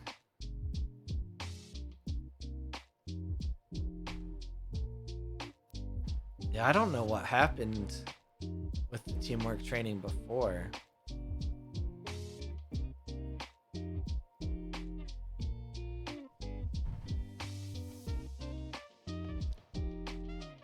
Ooh, the charge.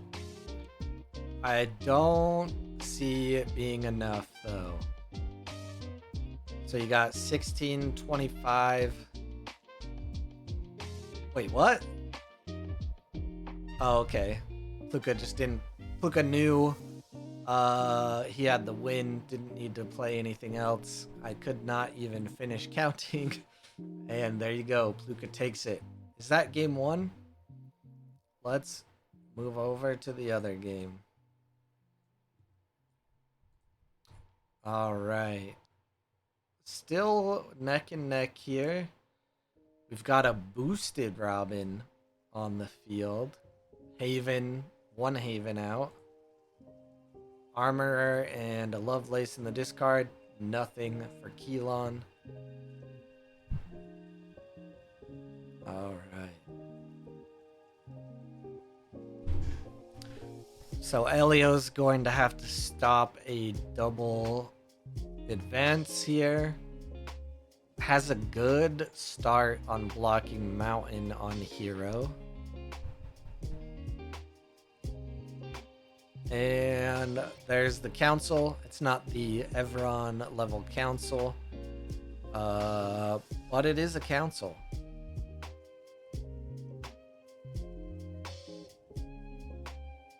Needs about 2 more nature to block. There's a very easy Amelia here that'll do that. And also give the win on... Oh no. Of characters? Does Council... Council has to block Haven triggering, right? It's not card text on the character, but it's happening to the character, right? Yeah, because how Haven words is your characters have one played from reserve at game 1 boost. That makes sense. So never mind. Could still play it though. Block out just with stats. See what Elio does here. Oh, and it's the burst. Does not want to deal with that council.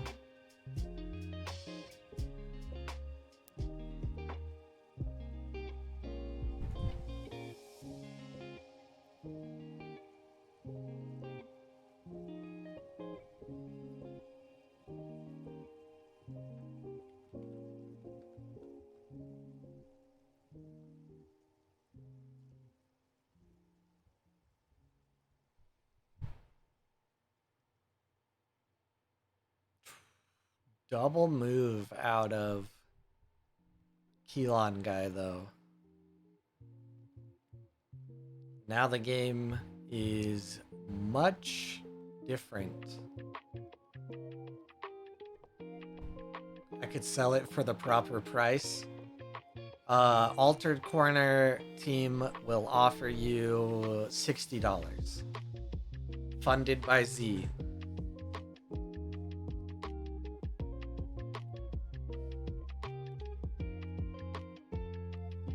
But I didn't say that. Don't quote me on that.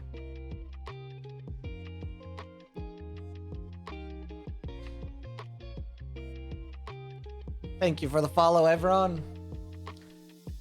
Although I don't really... I think I need to fix the follow alert so that it says your name in the animation. That would probably be ideal. Wait, what am I buying? Not saying no. Just want to know what I'm buying. You saw Evron's unique, right? The council unique. I was just kidding though. Also, I lost my cup of water, and I would like my cup of water. Let's see what we got going on here, though.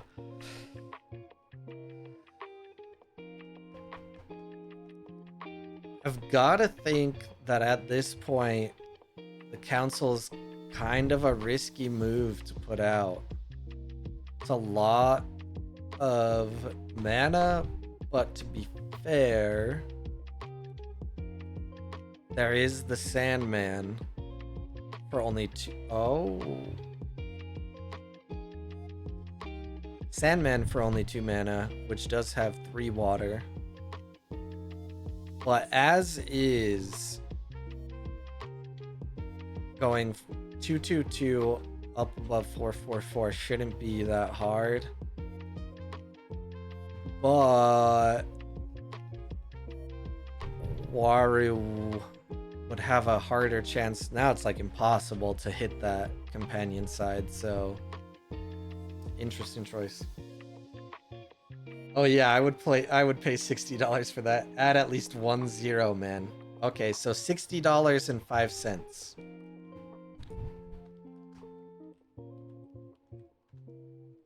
I did it.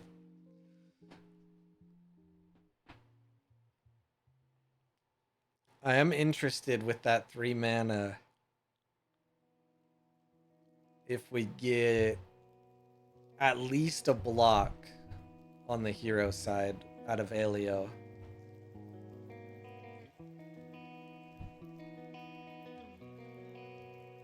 You gotta play the Sandman on that heroes. Yeah, there you go.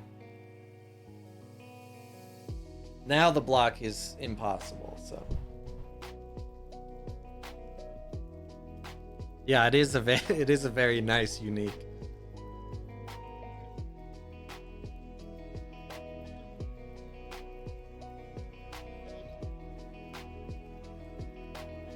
What do we see Elio do though?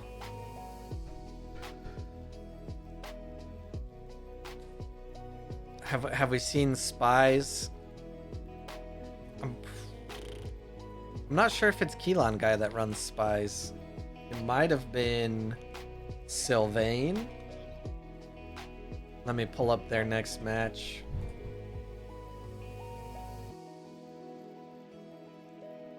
I'm thinking if...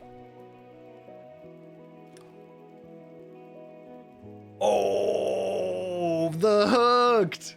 The hooked!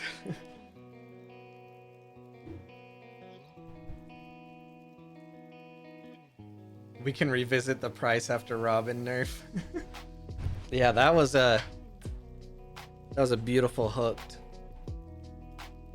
The double move. Oh, I didn't notice that the that Keelan guy still had one little extra point in water though.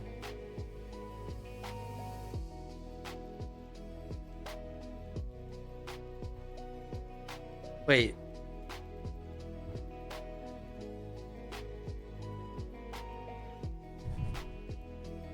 Did I miss something?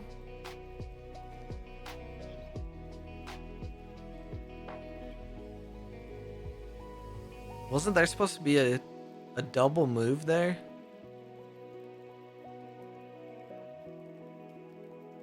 Oh no, Elio was stuck on water. Maybe the hooked wasn't as good as we thought. I missed something. I'm tired. What happened? What happened?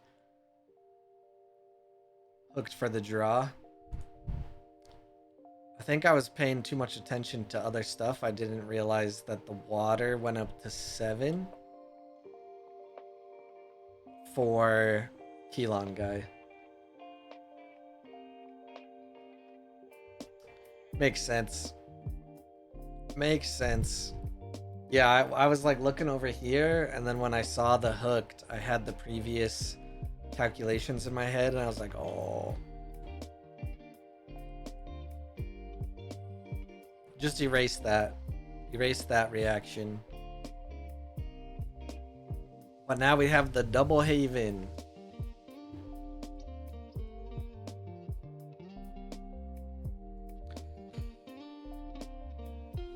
In the Pluka and Sylvain game. It's a pretty hefty board out of Sylvain right now. And a double move from Sylvain. While they're thinking right here, I'll just give you a glance.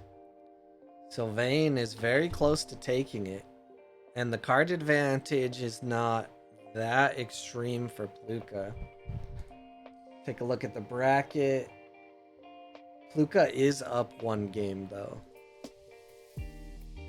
This is the 3rd game between Elio and Keelan guy.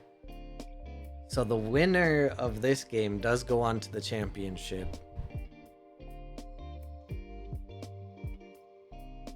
And it's looking like an uphill battle for Elio. Does have the double haven, which is great. But there is a Robin on the board. 1 drop 1 time. Let's see. Let's see. Oh, and it's a Capelia, which does not trigger. It would be asleep anyways, so you know.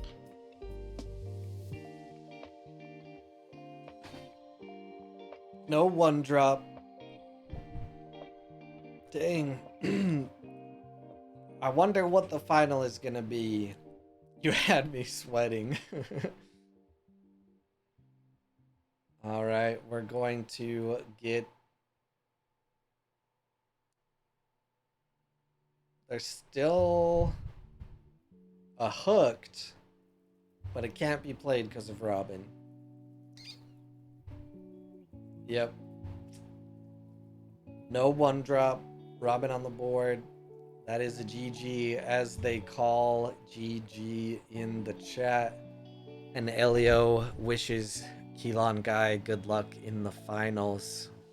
We're gonna see two amazing Wario players against each other in the championship. Whether that's Keelan Guy versus Pluka or Keelan Guy versus Sylvain. Let's take a look at the game that will decide it. Holy, they're just two titans swinging baseball bats at each other right here. Look at that charge just distribute.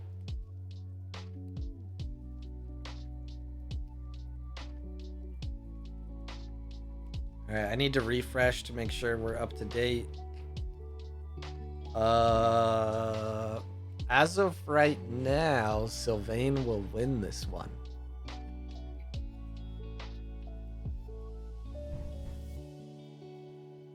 A frog. What do we got here?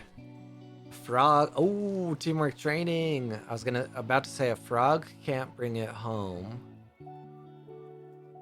Teamwork training also cannot, unfortunately.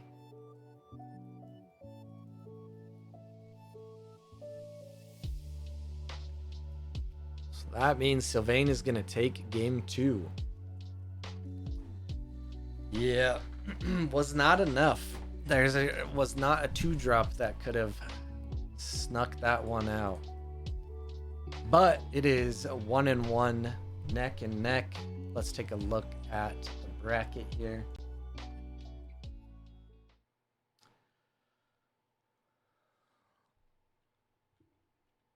I can try to fidget with it so you can see it a little more blown up here. But when you start like stretching it to a certain degree, kind of just, gets a little blurry.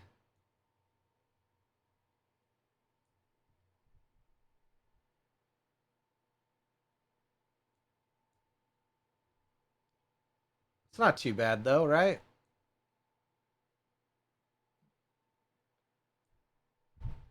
There you go.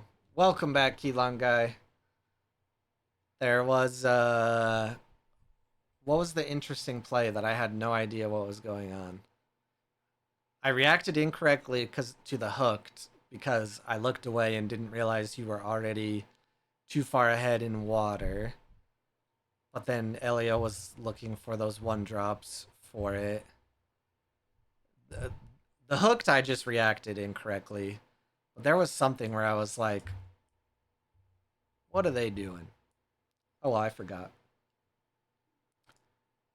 Game 1, I slept a token because that was one of the things. Yeah, I slept a token because I needed to keep power around, but I needed to stay ahead on the side. Then I slept a dude and not be within distance of getting overtaken on the other expedition. The Waru. It was a desperation play, but I didn't have the options. Okay. Yeah, that was one of the ones I was very interested. I was wondering, because it was the only token, I was wondering if there was maybe a chance that I hadn't seen a unique or something that reacted off of a token. But then it didn't happen, so I was like, huh. Sometimes it's also hard when you're flipping around to with everything, you miss things. And I don't play Ortis, so I know an okay amount of what I need to avoid against Ortis, but I do not play it, so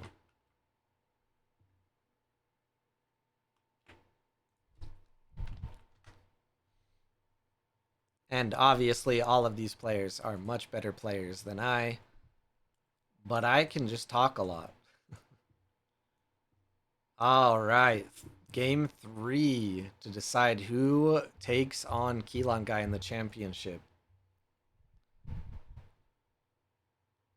And I overplayed out a guy from my reserve one turn because my dudes were going to reserve anyway. And that was the card that gets binned, reduces the chance of me misclicking at night. Yeah, makes sense. All right. What do we... Oh, I don't think I've seen this yet. So Pluka will be on bottom this time. When another non... Come on, come on. Stop making changes so we can read it. When another non-token joins your expeditions, if you control 3 or more characters, create an Ortis soldier token in your other expedition. Okay. Not too shabby. Let's go, Pluka. Let's go both players. Both people are great players. Go America. I mean... That's 606 elo, though. Look at that. Okay. So we have a Ketz in discard for Sylvain. We have one Robin on the board for Sylvain.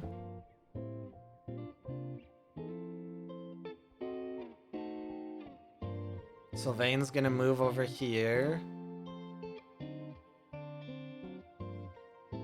And Pluka's gonna move over here. So essentially we're neck and neck right now. You got 1, 2, 3. 1, 2, 3 in between each player.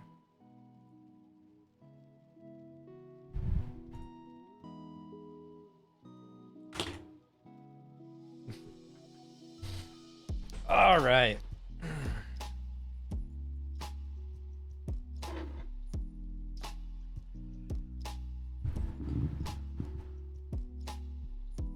And it has been said that if Keelan Guy wins, I've heard all those booster packs will be donated to me. Thank you very much, Keelan. That's very, very generous of you. Also, that was just a joke.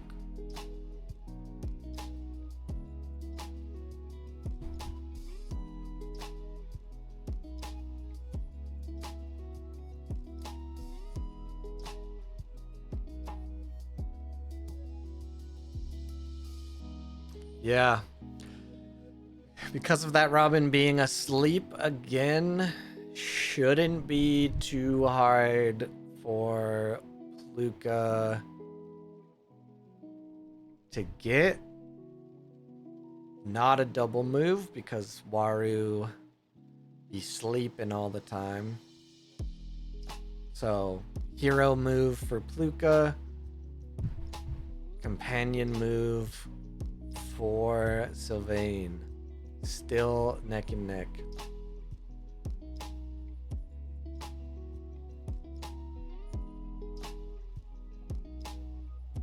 Robin is still going to be on the board. Pluka is going to have to cut down this reserve a little bit.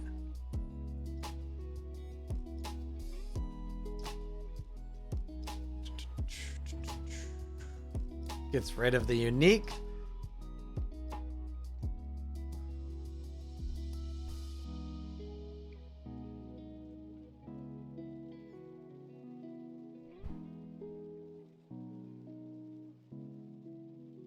Still pretty much neck and neck.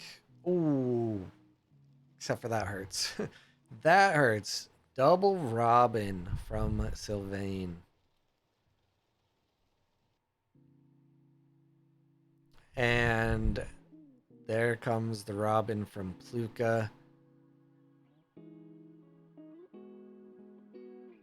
It's gonna deny the Thoth.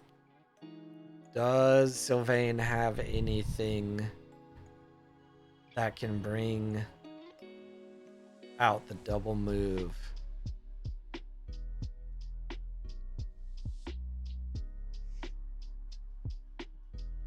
Probably more so, yeah, I was gonna say, gonna go for a card draw or a legate or a attorney, more so than really caring about moving.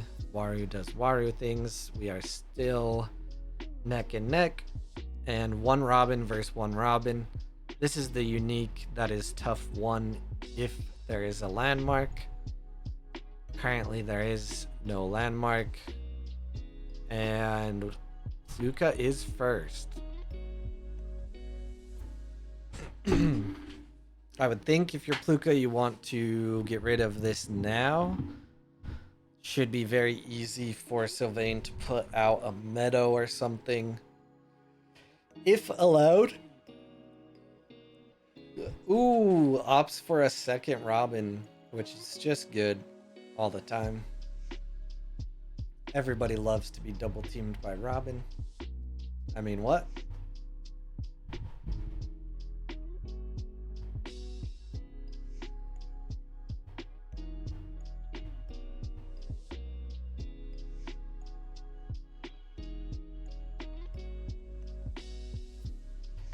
How nice it must be to not even worry about removing the Robin and just put your own out instead and have double tax. I see that Robin. I see that it has tough one. If a permanent gets out, I remove that so freaking fast.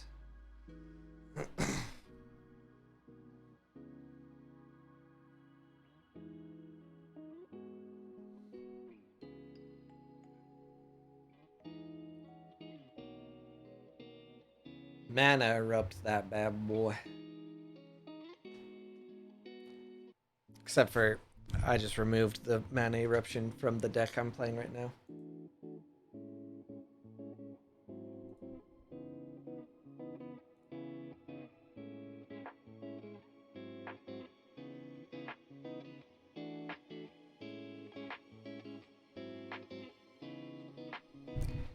Games like this though are what make me feel like Wario v Wario is peak gameplay. There are a lot of different things that could happen. I know the matchup probably the the best out of any from watching it, commentating on it, listening to Zach talk about it all the time, and then also playing against it. I would also say it's the most predictable matchup to an extent, but that doesn't always help you. And there's always so many tools in the toolbox that can come out. So neck and neck, Pluka is going to have a Robin on the board, as well as a stat advantage. However, there is still a no longer stat advantage because of that recruit coming out. Even though Sylvain had the early Robin and it stuck for a while, there's still so much gameplay. Yeah. I just wish it wasn't so oppressive in general. Yeah. It is a very clear and concise gameplay deck-wise as far as I'm concerned. You almost know always what they're going to do, but that doesn't mean that you can answer it. And then there's also still some variety that can be had, especially in later game. Who knows? I don't know. One of the reasons that I don't get too frustrated going up against a Wario is because of that. Like, I know a lot of what's gonna happen. I know that it's gonna be oppressive, but it's mostly the same. Whereas, like, these days when I see like an Akesha or an Aphanis or something, Even a crowbar lately, I'm just like, I don't know what the hell's gonna happen half the time. Friggin' got small stepped by a Fen twice this week. I got so worried about an Akesha playing the Katagur build that I probably waited too long with a cloth cocoon. And they didn't even play it.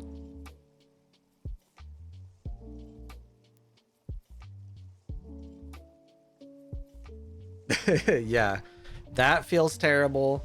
The Katagar loop with Celebration Day and Small Step and Baku and all of that feels terrible. Like I would take a Waru matchup any day over any of those. Those just feel terrible. I also lost against an Auroch today, which was surprising. They had a very good, very specific Auroch unique, and it came out to play for them.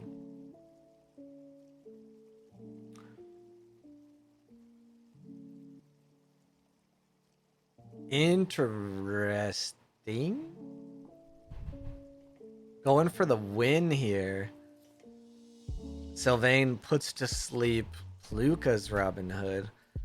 Pluka answers with a quick teamwork training and calls the GG from Sylvain. Because there's a double move from Pluka.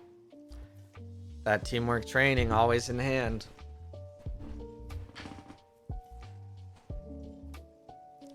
I think I'm starting to notice that Pluka might keep a teamwork training in hand until the very last day.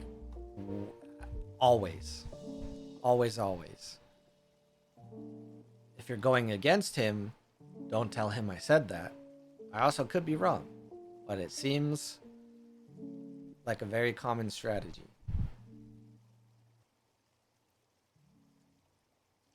All right, that was game 3 too. So now Pluka takes on Keelan Guy for the championship. We're gonna move it to the intermission. I'm going to go find my water, and then once this game is up and going, we're gonna jump right into it.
Alrighty.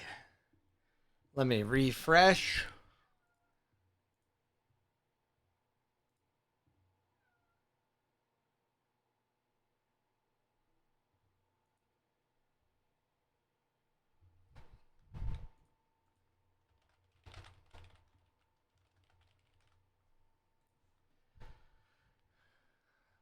If Board Game Arena would like to load.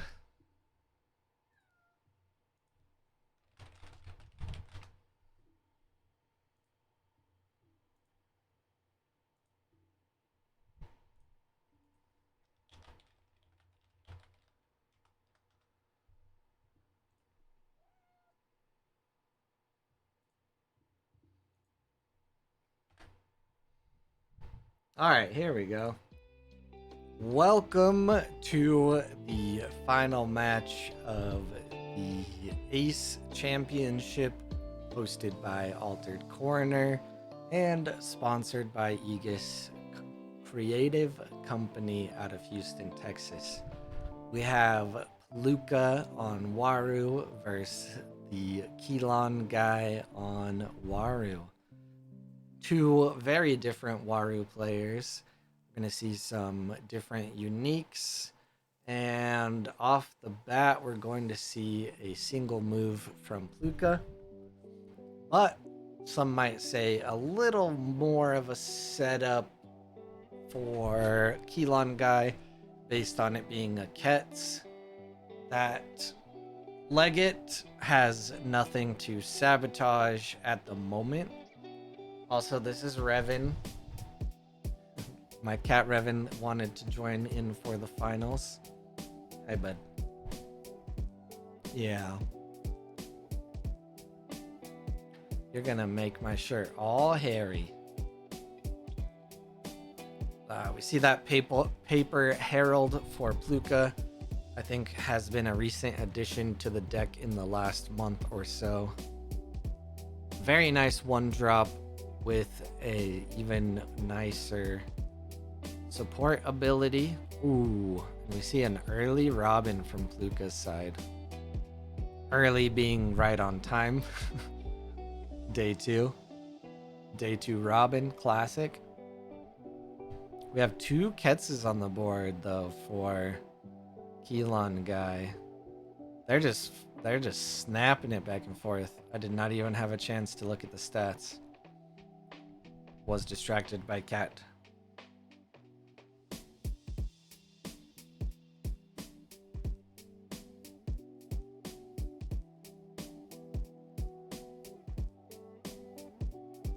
Still neck and neck.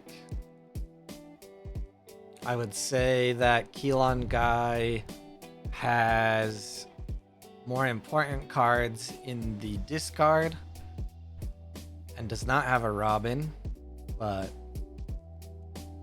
definitely do not count either player out yet. This is game 1. Don't even count him out of this game. You never know what could happen. There is the Leggett again from Pluka when it's going to matter a little more.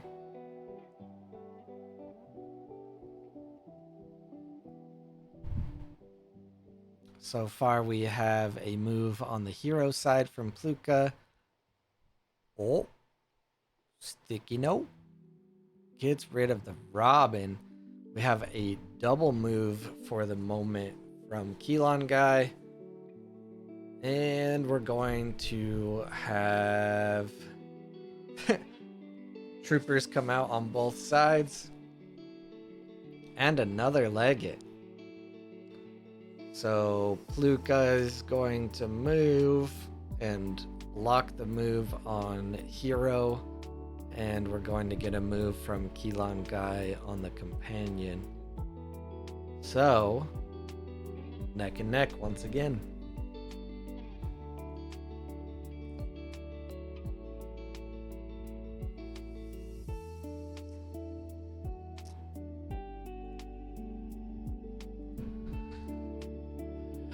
There are a lot more good items in Keelan Guy's discard, though. All we've seen Pluka have to get rid of are a Paper Herald and an Ortis Trooper.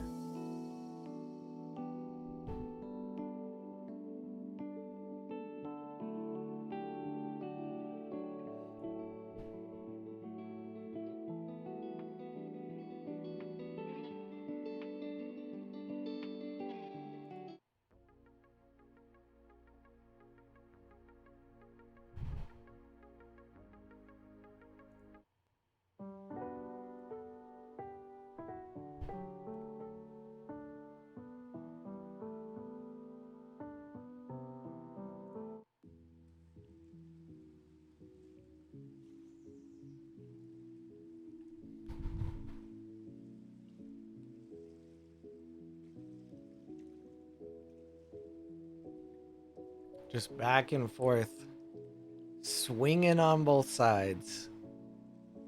One Robin down for Pluka.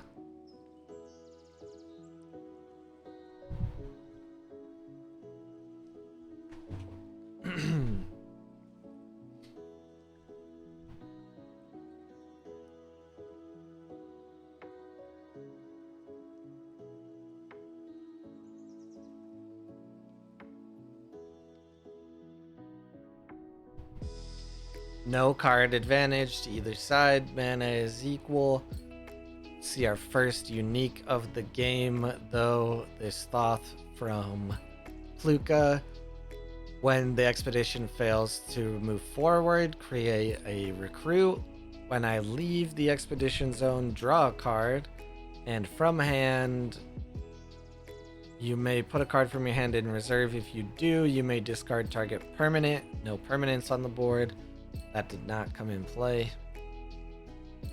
We have a Legate here for the Sabotage, which it is going to take advantage of against the Attorney. And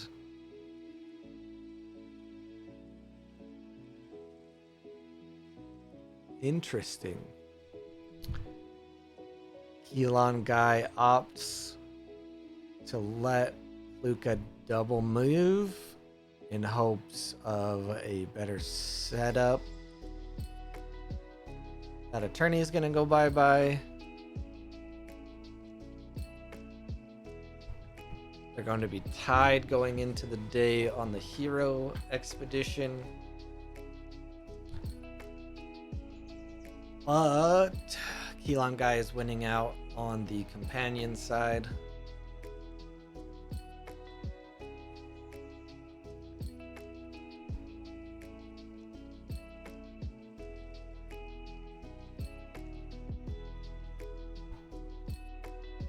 No mana from Keelan, so that they're equal on cards.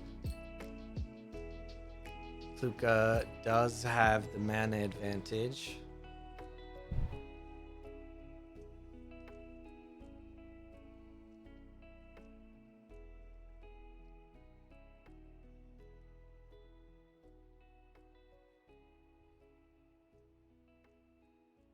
Objection. All right, there is that unique trooper, which is actually going to start triggering a bunch this time.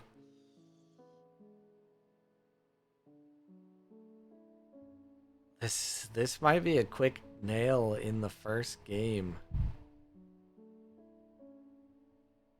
depending on what Keelan Guy can pull out.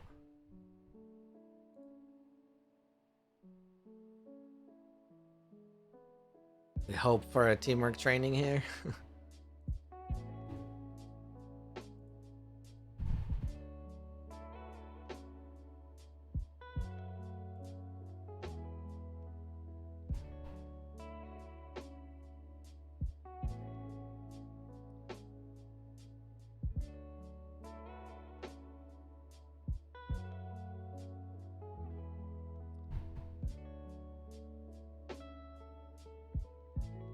Okay. Not as bad as it could have been.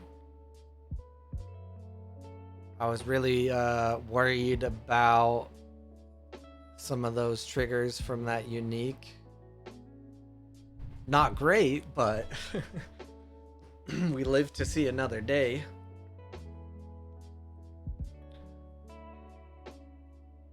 Board is equal.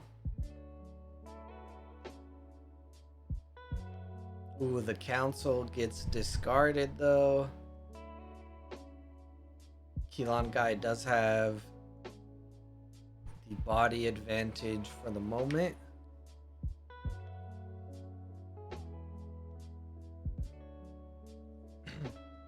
Watch your tail, bud. Oh, let's hunker down.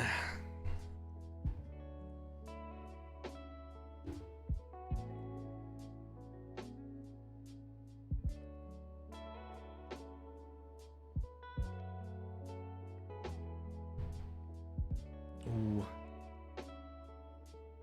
Not a great time for a Robin to come out from Pluka for Keelan guy being down 1 mana and 2 expeditions away. See if Keelan can survive another day here. Teamwork training is no doubt about to come out this day.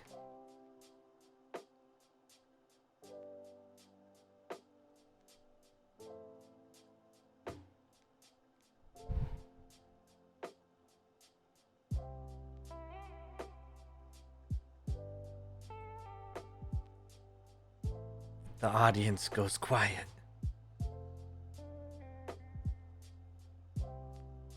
What is gonna happen?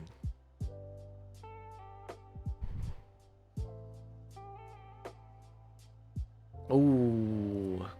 Pluka plays a council of his own.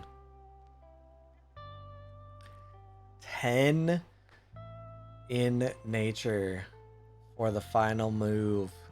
9 in water as well, which is also an option. And a Robin on the board. Is there anything for 5 mana?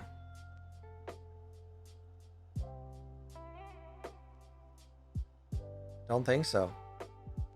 But there is a teamwork training!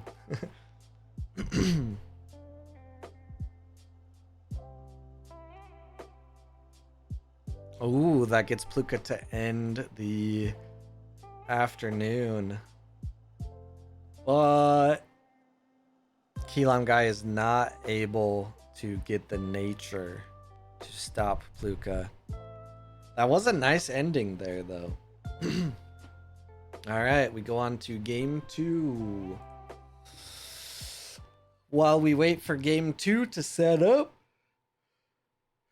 we have Pluka, the crowd favorite, taking game 1.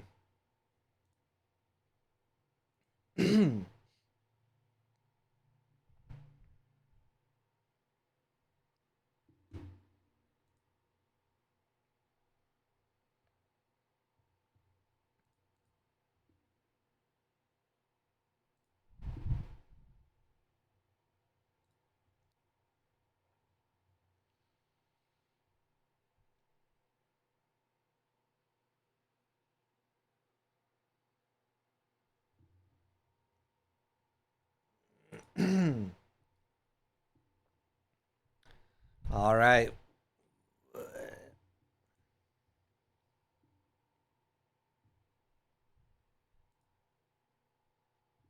The edited table. I see it now. Maybe? There we go.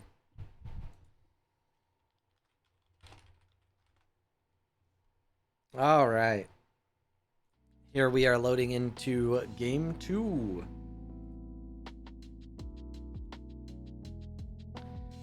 So this is the championship after 4 long weeks of the season. I gotta say, I actually really do like the seasonal setup. Gaining points and having a championship at the end. much like a sports season. We are taking a little bit of a break before season 2. I believe season 2 will start first week of December. I will be running different wacky tournaments in the meantime.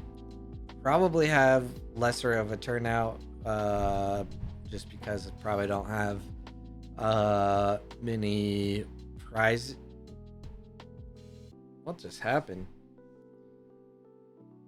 Did you guys see that weird thing happen, or was it just me?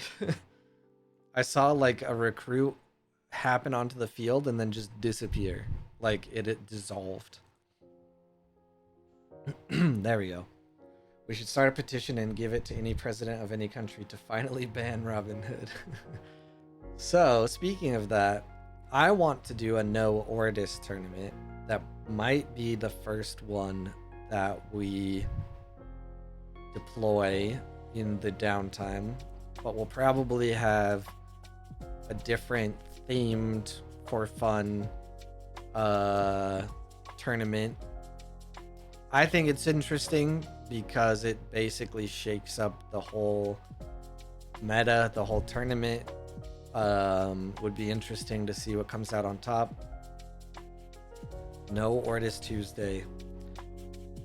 I know there are people who want like a commons only tournament or something like that. It's a lot harder to enforce something like that. It would have to be on the honor system because searching through, I mean, it doesn't take that long, but it is just kind of more work to check every deck list and make sure no one ran anything else, but it's a possibility. I honestly don't think no uniques is that huge of a difference if you already take out Ordis. But I know there are people who want no unique tournaments. Yeah. I am also willing to run something the week of Thanksgiving because I don't think I'll be doing too much. It might not be an official tournament or something, but maybe we'll do like a, I don't know, hang out, play, deck build or whatever night or something. We'll see. If you are in the Discord, which that is one command I did not set up.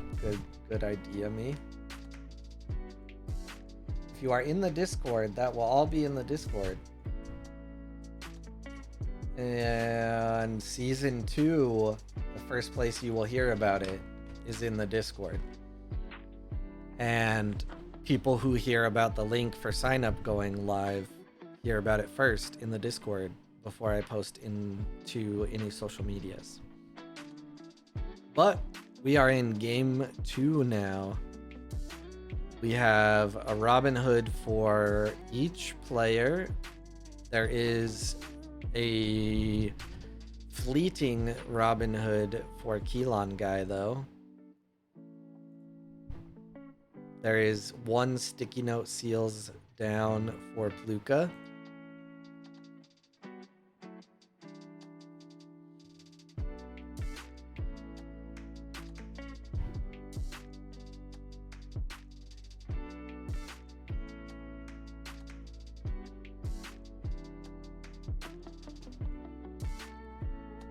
I might find more stuff to stream. I was going to get consistent about streaming the Tuesday matches every week, but I got sick for a little bit there, and then blah blah blah blah blah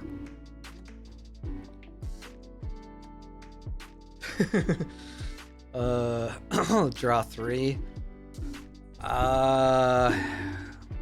Yeah, I don't know. There isn't any card that draws 3. Well, I guess spells, right? So how uniques work is a mixed bag. I think uniques are awesome, and I think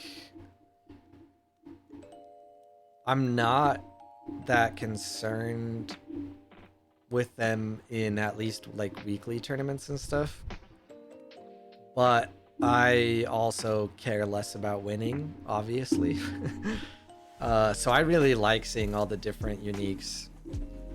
The uniques, yeah, but a unique has to get its ability from another card. That's just how it works. So I was trying to think, and it just has to be Conjuring Seal that it got its ability from. Waru has some issues without Robin, not because the deck relies on Robin that hard, but there just are not enough bureaus to replace him. He's still strong, and I've been trying it a bit, but it feels so constricting in deck building till the next set.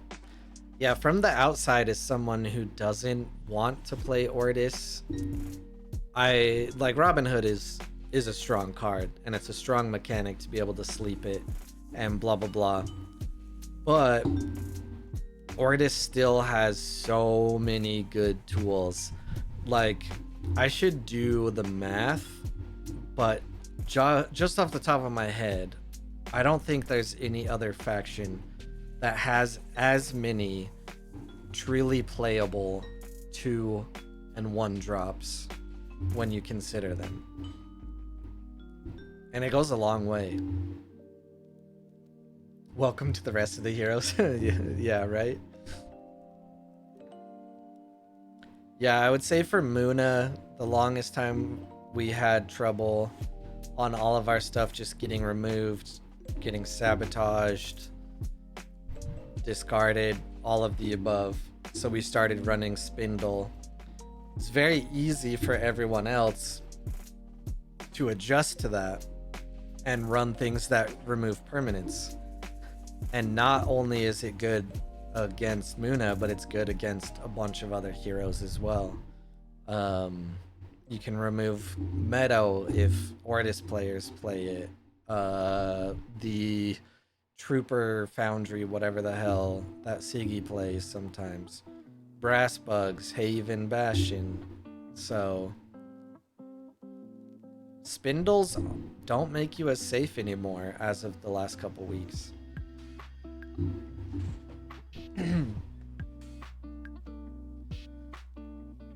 I also think there's way more playable bureaucrats than there are plants.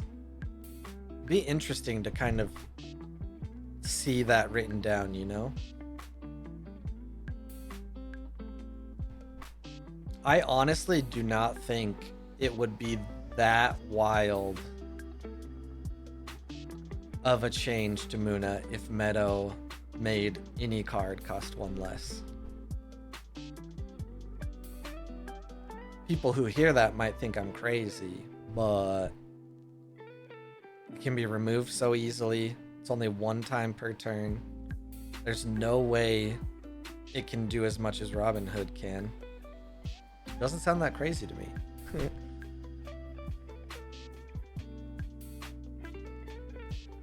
All right, what do we got here? We got the 5/5/5 over here on the hero side for Pluka, the 5/5/5 over here for Keelan Guy on the companion. Everybody's sleeping. Looks like the Ketz is gonna get sabotaged. The attorney's gonna get sabotaged. What do we have?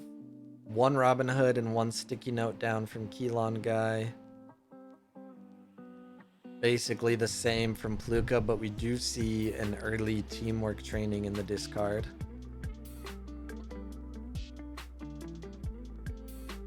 This is just funny right here. Still don't think I would run it over Spindle. I've just had a hard time with not even being able to keep Spindles around or get them out. But the fact that you say that kind of proves my point, right? You think it's still not strong enough if that is the condition for it.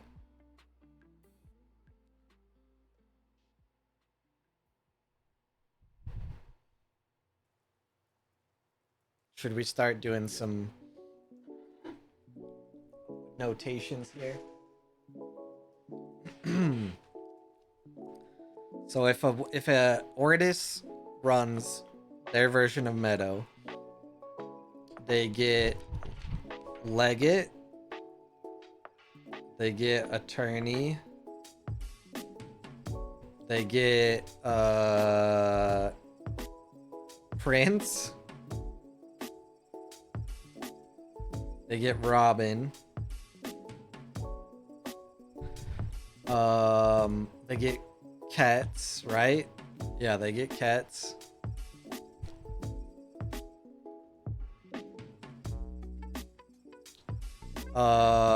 Is there one I'm missing? Troopers aren't bureaucrats, right? They're soldiers. So all of those right there are already cards that you can play for 4 mana or less. And that brings them down 1 mana. All of those. Archivist. Oh, fuck. Yeah, Thoth. My god. So, I'm a Muna player. I will tell you. Spindles harvesters are not amazing, but they count. The Dracenas.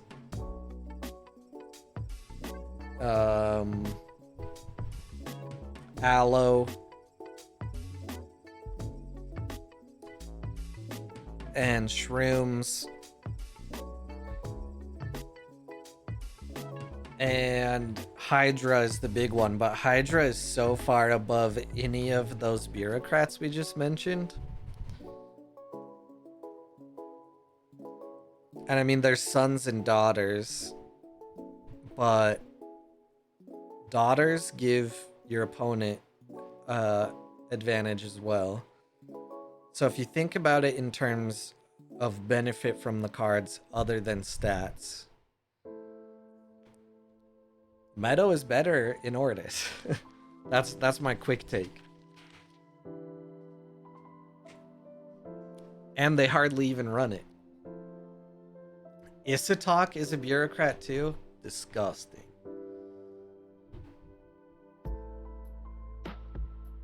Alright. Keelan Guy has an early lead. Has to cut down this bench though. Has 1 Robin in discard. There is 1 Robin in discard for Pluka. We haven't seen any uniques on either side.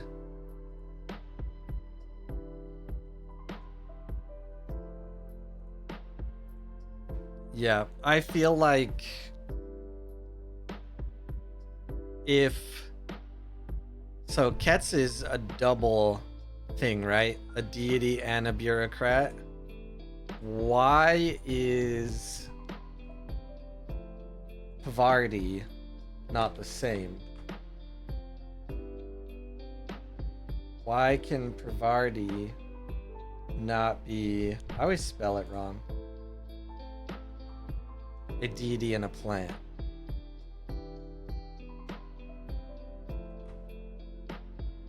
I mean, thematically, I understand it.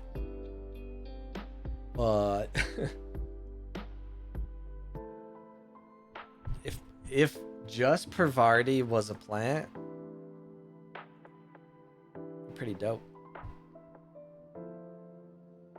And the only plant we have revealed from the next set. Not amazing. Cool. Super cool. Don't know if I would play it though. Alright. 2 Robins on the board from Pluka. With 10 mana. And the unique Thoth comes out.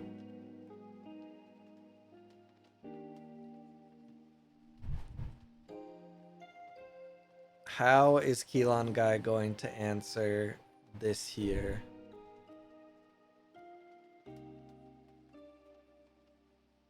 Basically, if it turns out how it likely turns out, Keelan Guy is going to find a way to move on the hero side while setting up for the next turns.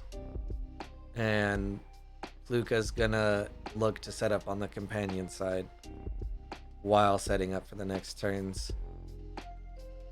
With 2 Robins not slept, I wouldn't be too surprised if we saw a Sandman come out of Pluka. None in discard. I feel like you gotta want one of those Robins to stay.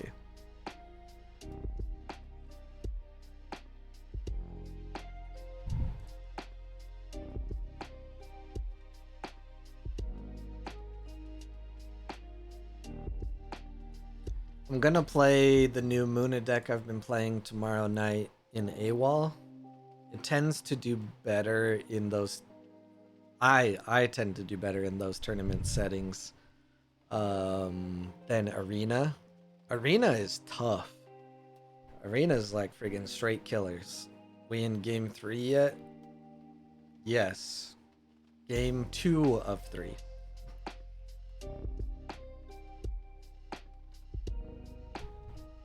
No sleep on the Robins. Very interesting. Does teamwork training the Robin of Keelan guy away though?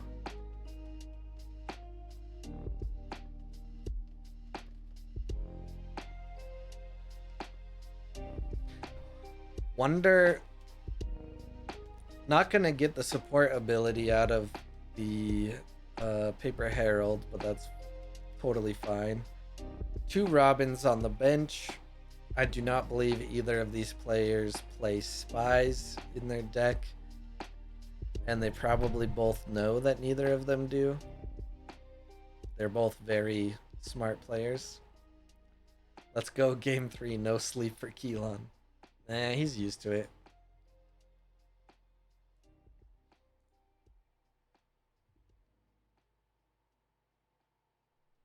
Keelan is looking to take it to game 3 though.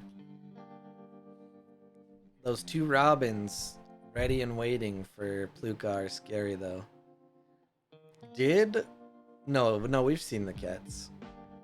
Yeah, okay. I was gonna say, did Pluka remove it? But we have seen it this tournament.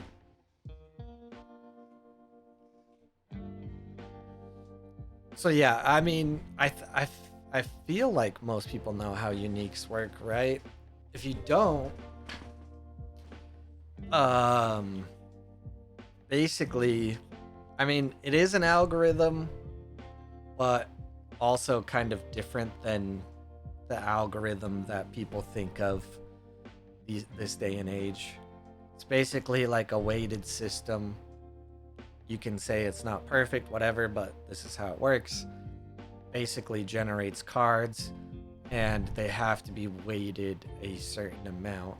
So if cards are scored at a value of 10, they can't go over 10. Blah, blah, blah. Or they have to add up to 10. It generates all those cards based off of character card text, or I guess spell card text that already exists. And an Isatok. What? A surprise from Keelan. If you smell a charge though, that charge would stop Keelan. Anyways, scrambles up all of the possible stats, mana cost, reserve cost, support ability, character text, slaps it on a card.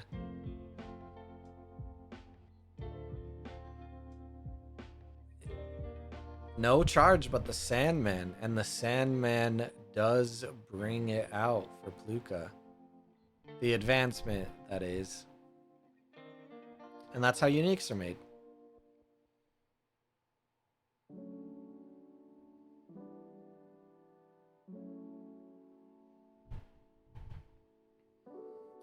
A lot of people talk about, like, oh, why didn't they test this better, test that better? I just think in game design, no matter how much you test, you have to keep it with like a limited group of people and test the best you can. But whenever it gets in the hands of the public at wide, it's just gonna go wild.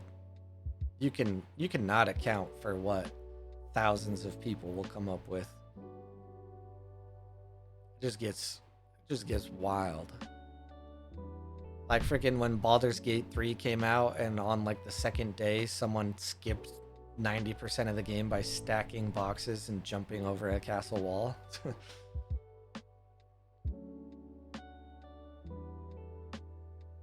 Still neck and neck here, but that board from Pluka,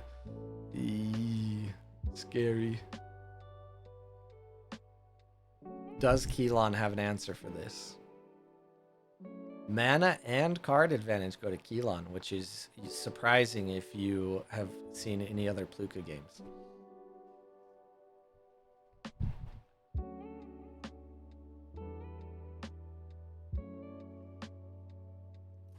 Yeah, I mean, they've already mentioned that they're looking to do something about Robin, just not sure yet what they want to do.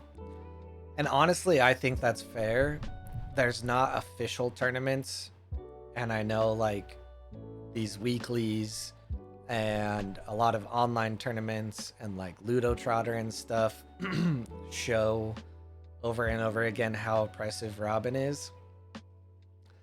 But we gotta think that's technically all like casual. They have a new set coming out. Who knows what that shakes up? And then print on demand and the marketplace are coming out.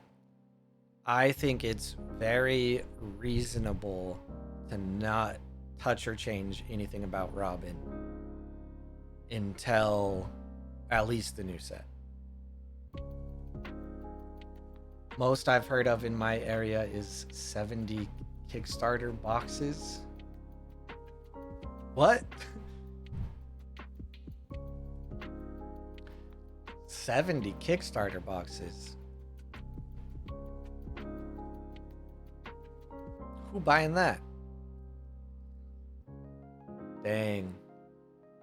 The Pluka, though. The strength. That board state, I told you it was scary.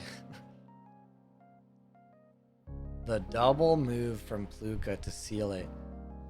I feel like Pluka was just sending a message with that one there.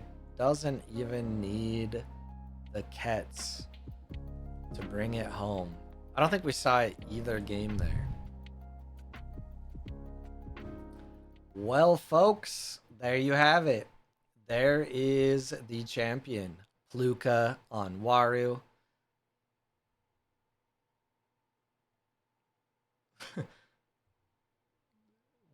What?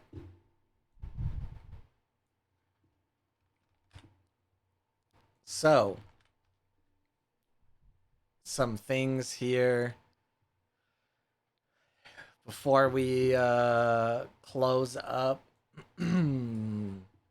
Shout out to everyone who's participated in the Altered Corner events championship series in general. Appreciate you all. It's been great. I played in every single one and did not win a single game. That was by design so that I could do this and talk with you here.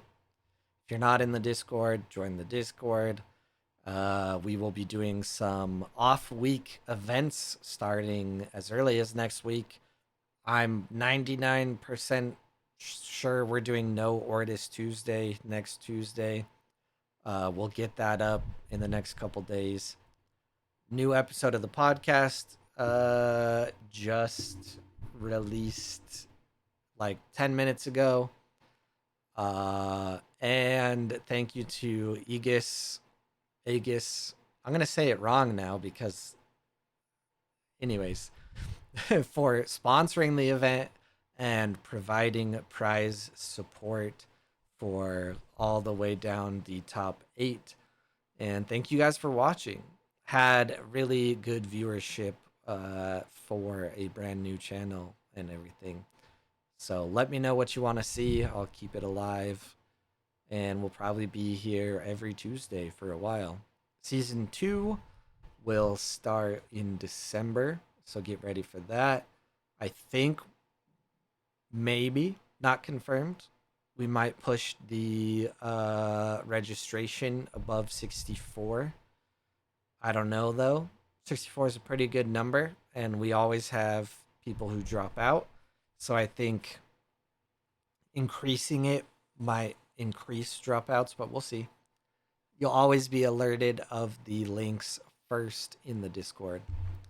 And GG's to Pluka and good showing Keelan Guy and everyone else. It was a really great tournament. We had a Subash that made it very far from Elio. So great to see. And in the end, America reigns supreme against France. So it's been good. I will see you guys in the Discord. See you online in Arena. I've been losing a lot lately, so if you want an easy win, see you next time.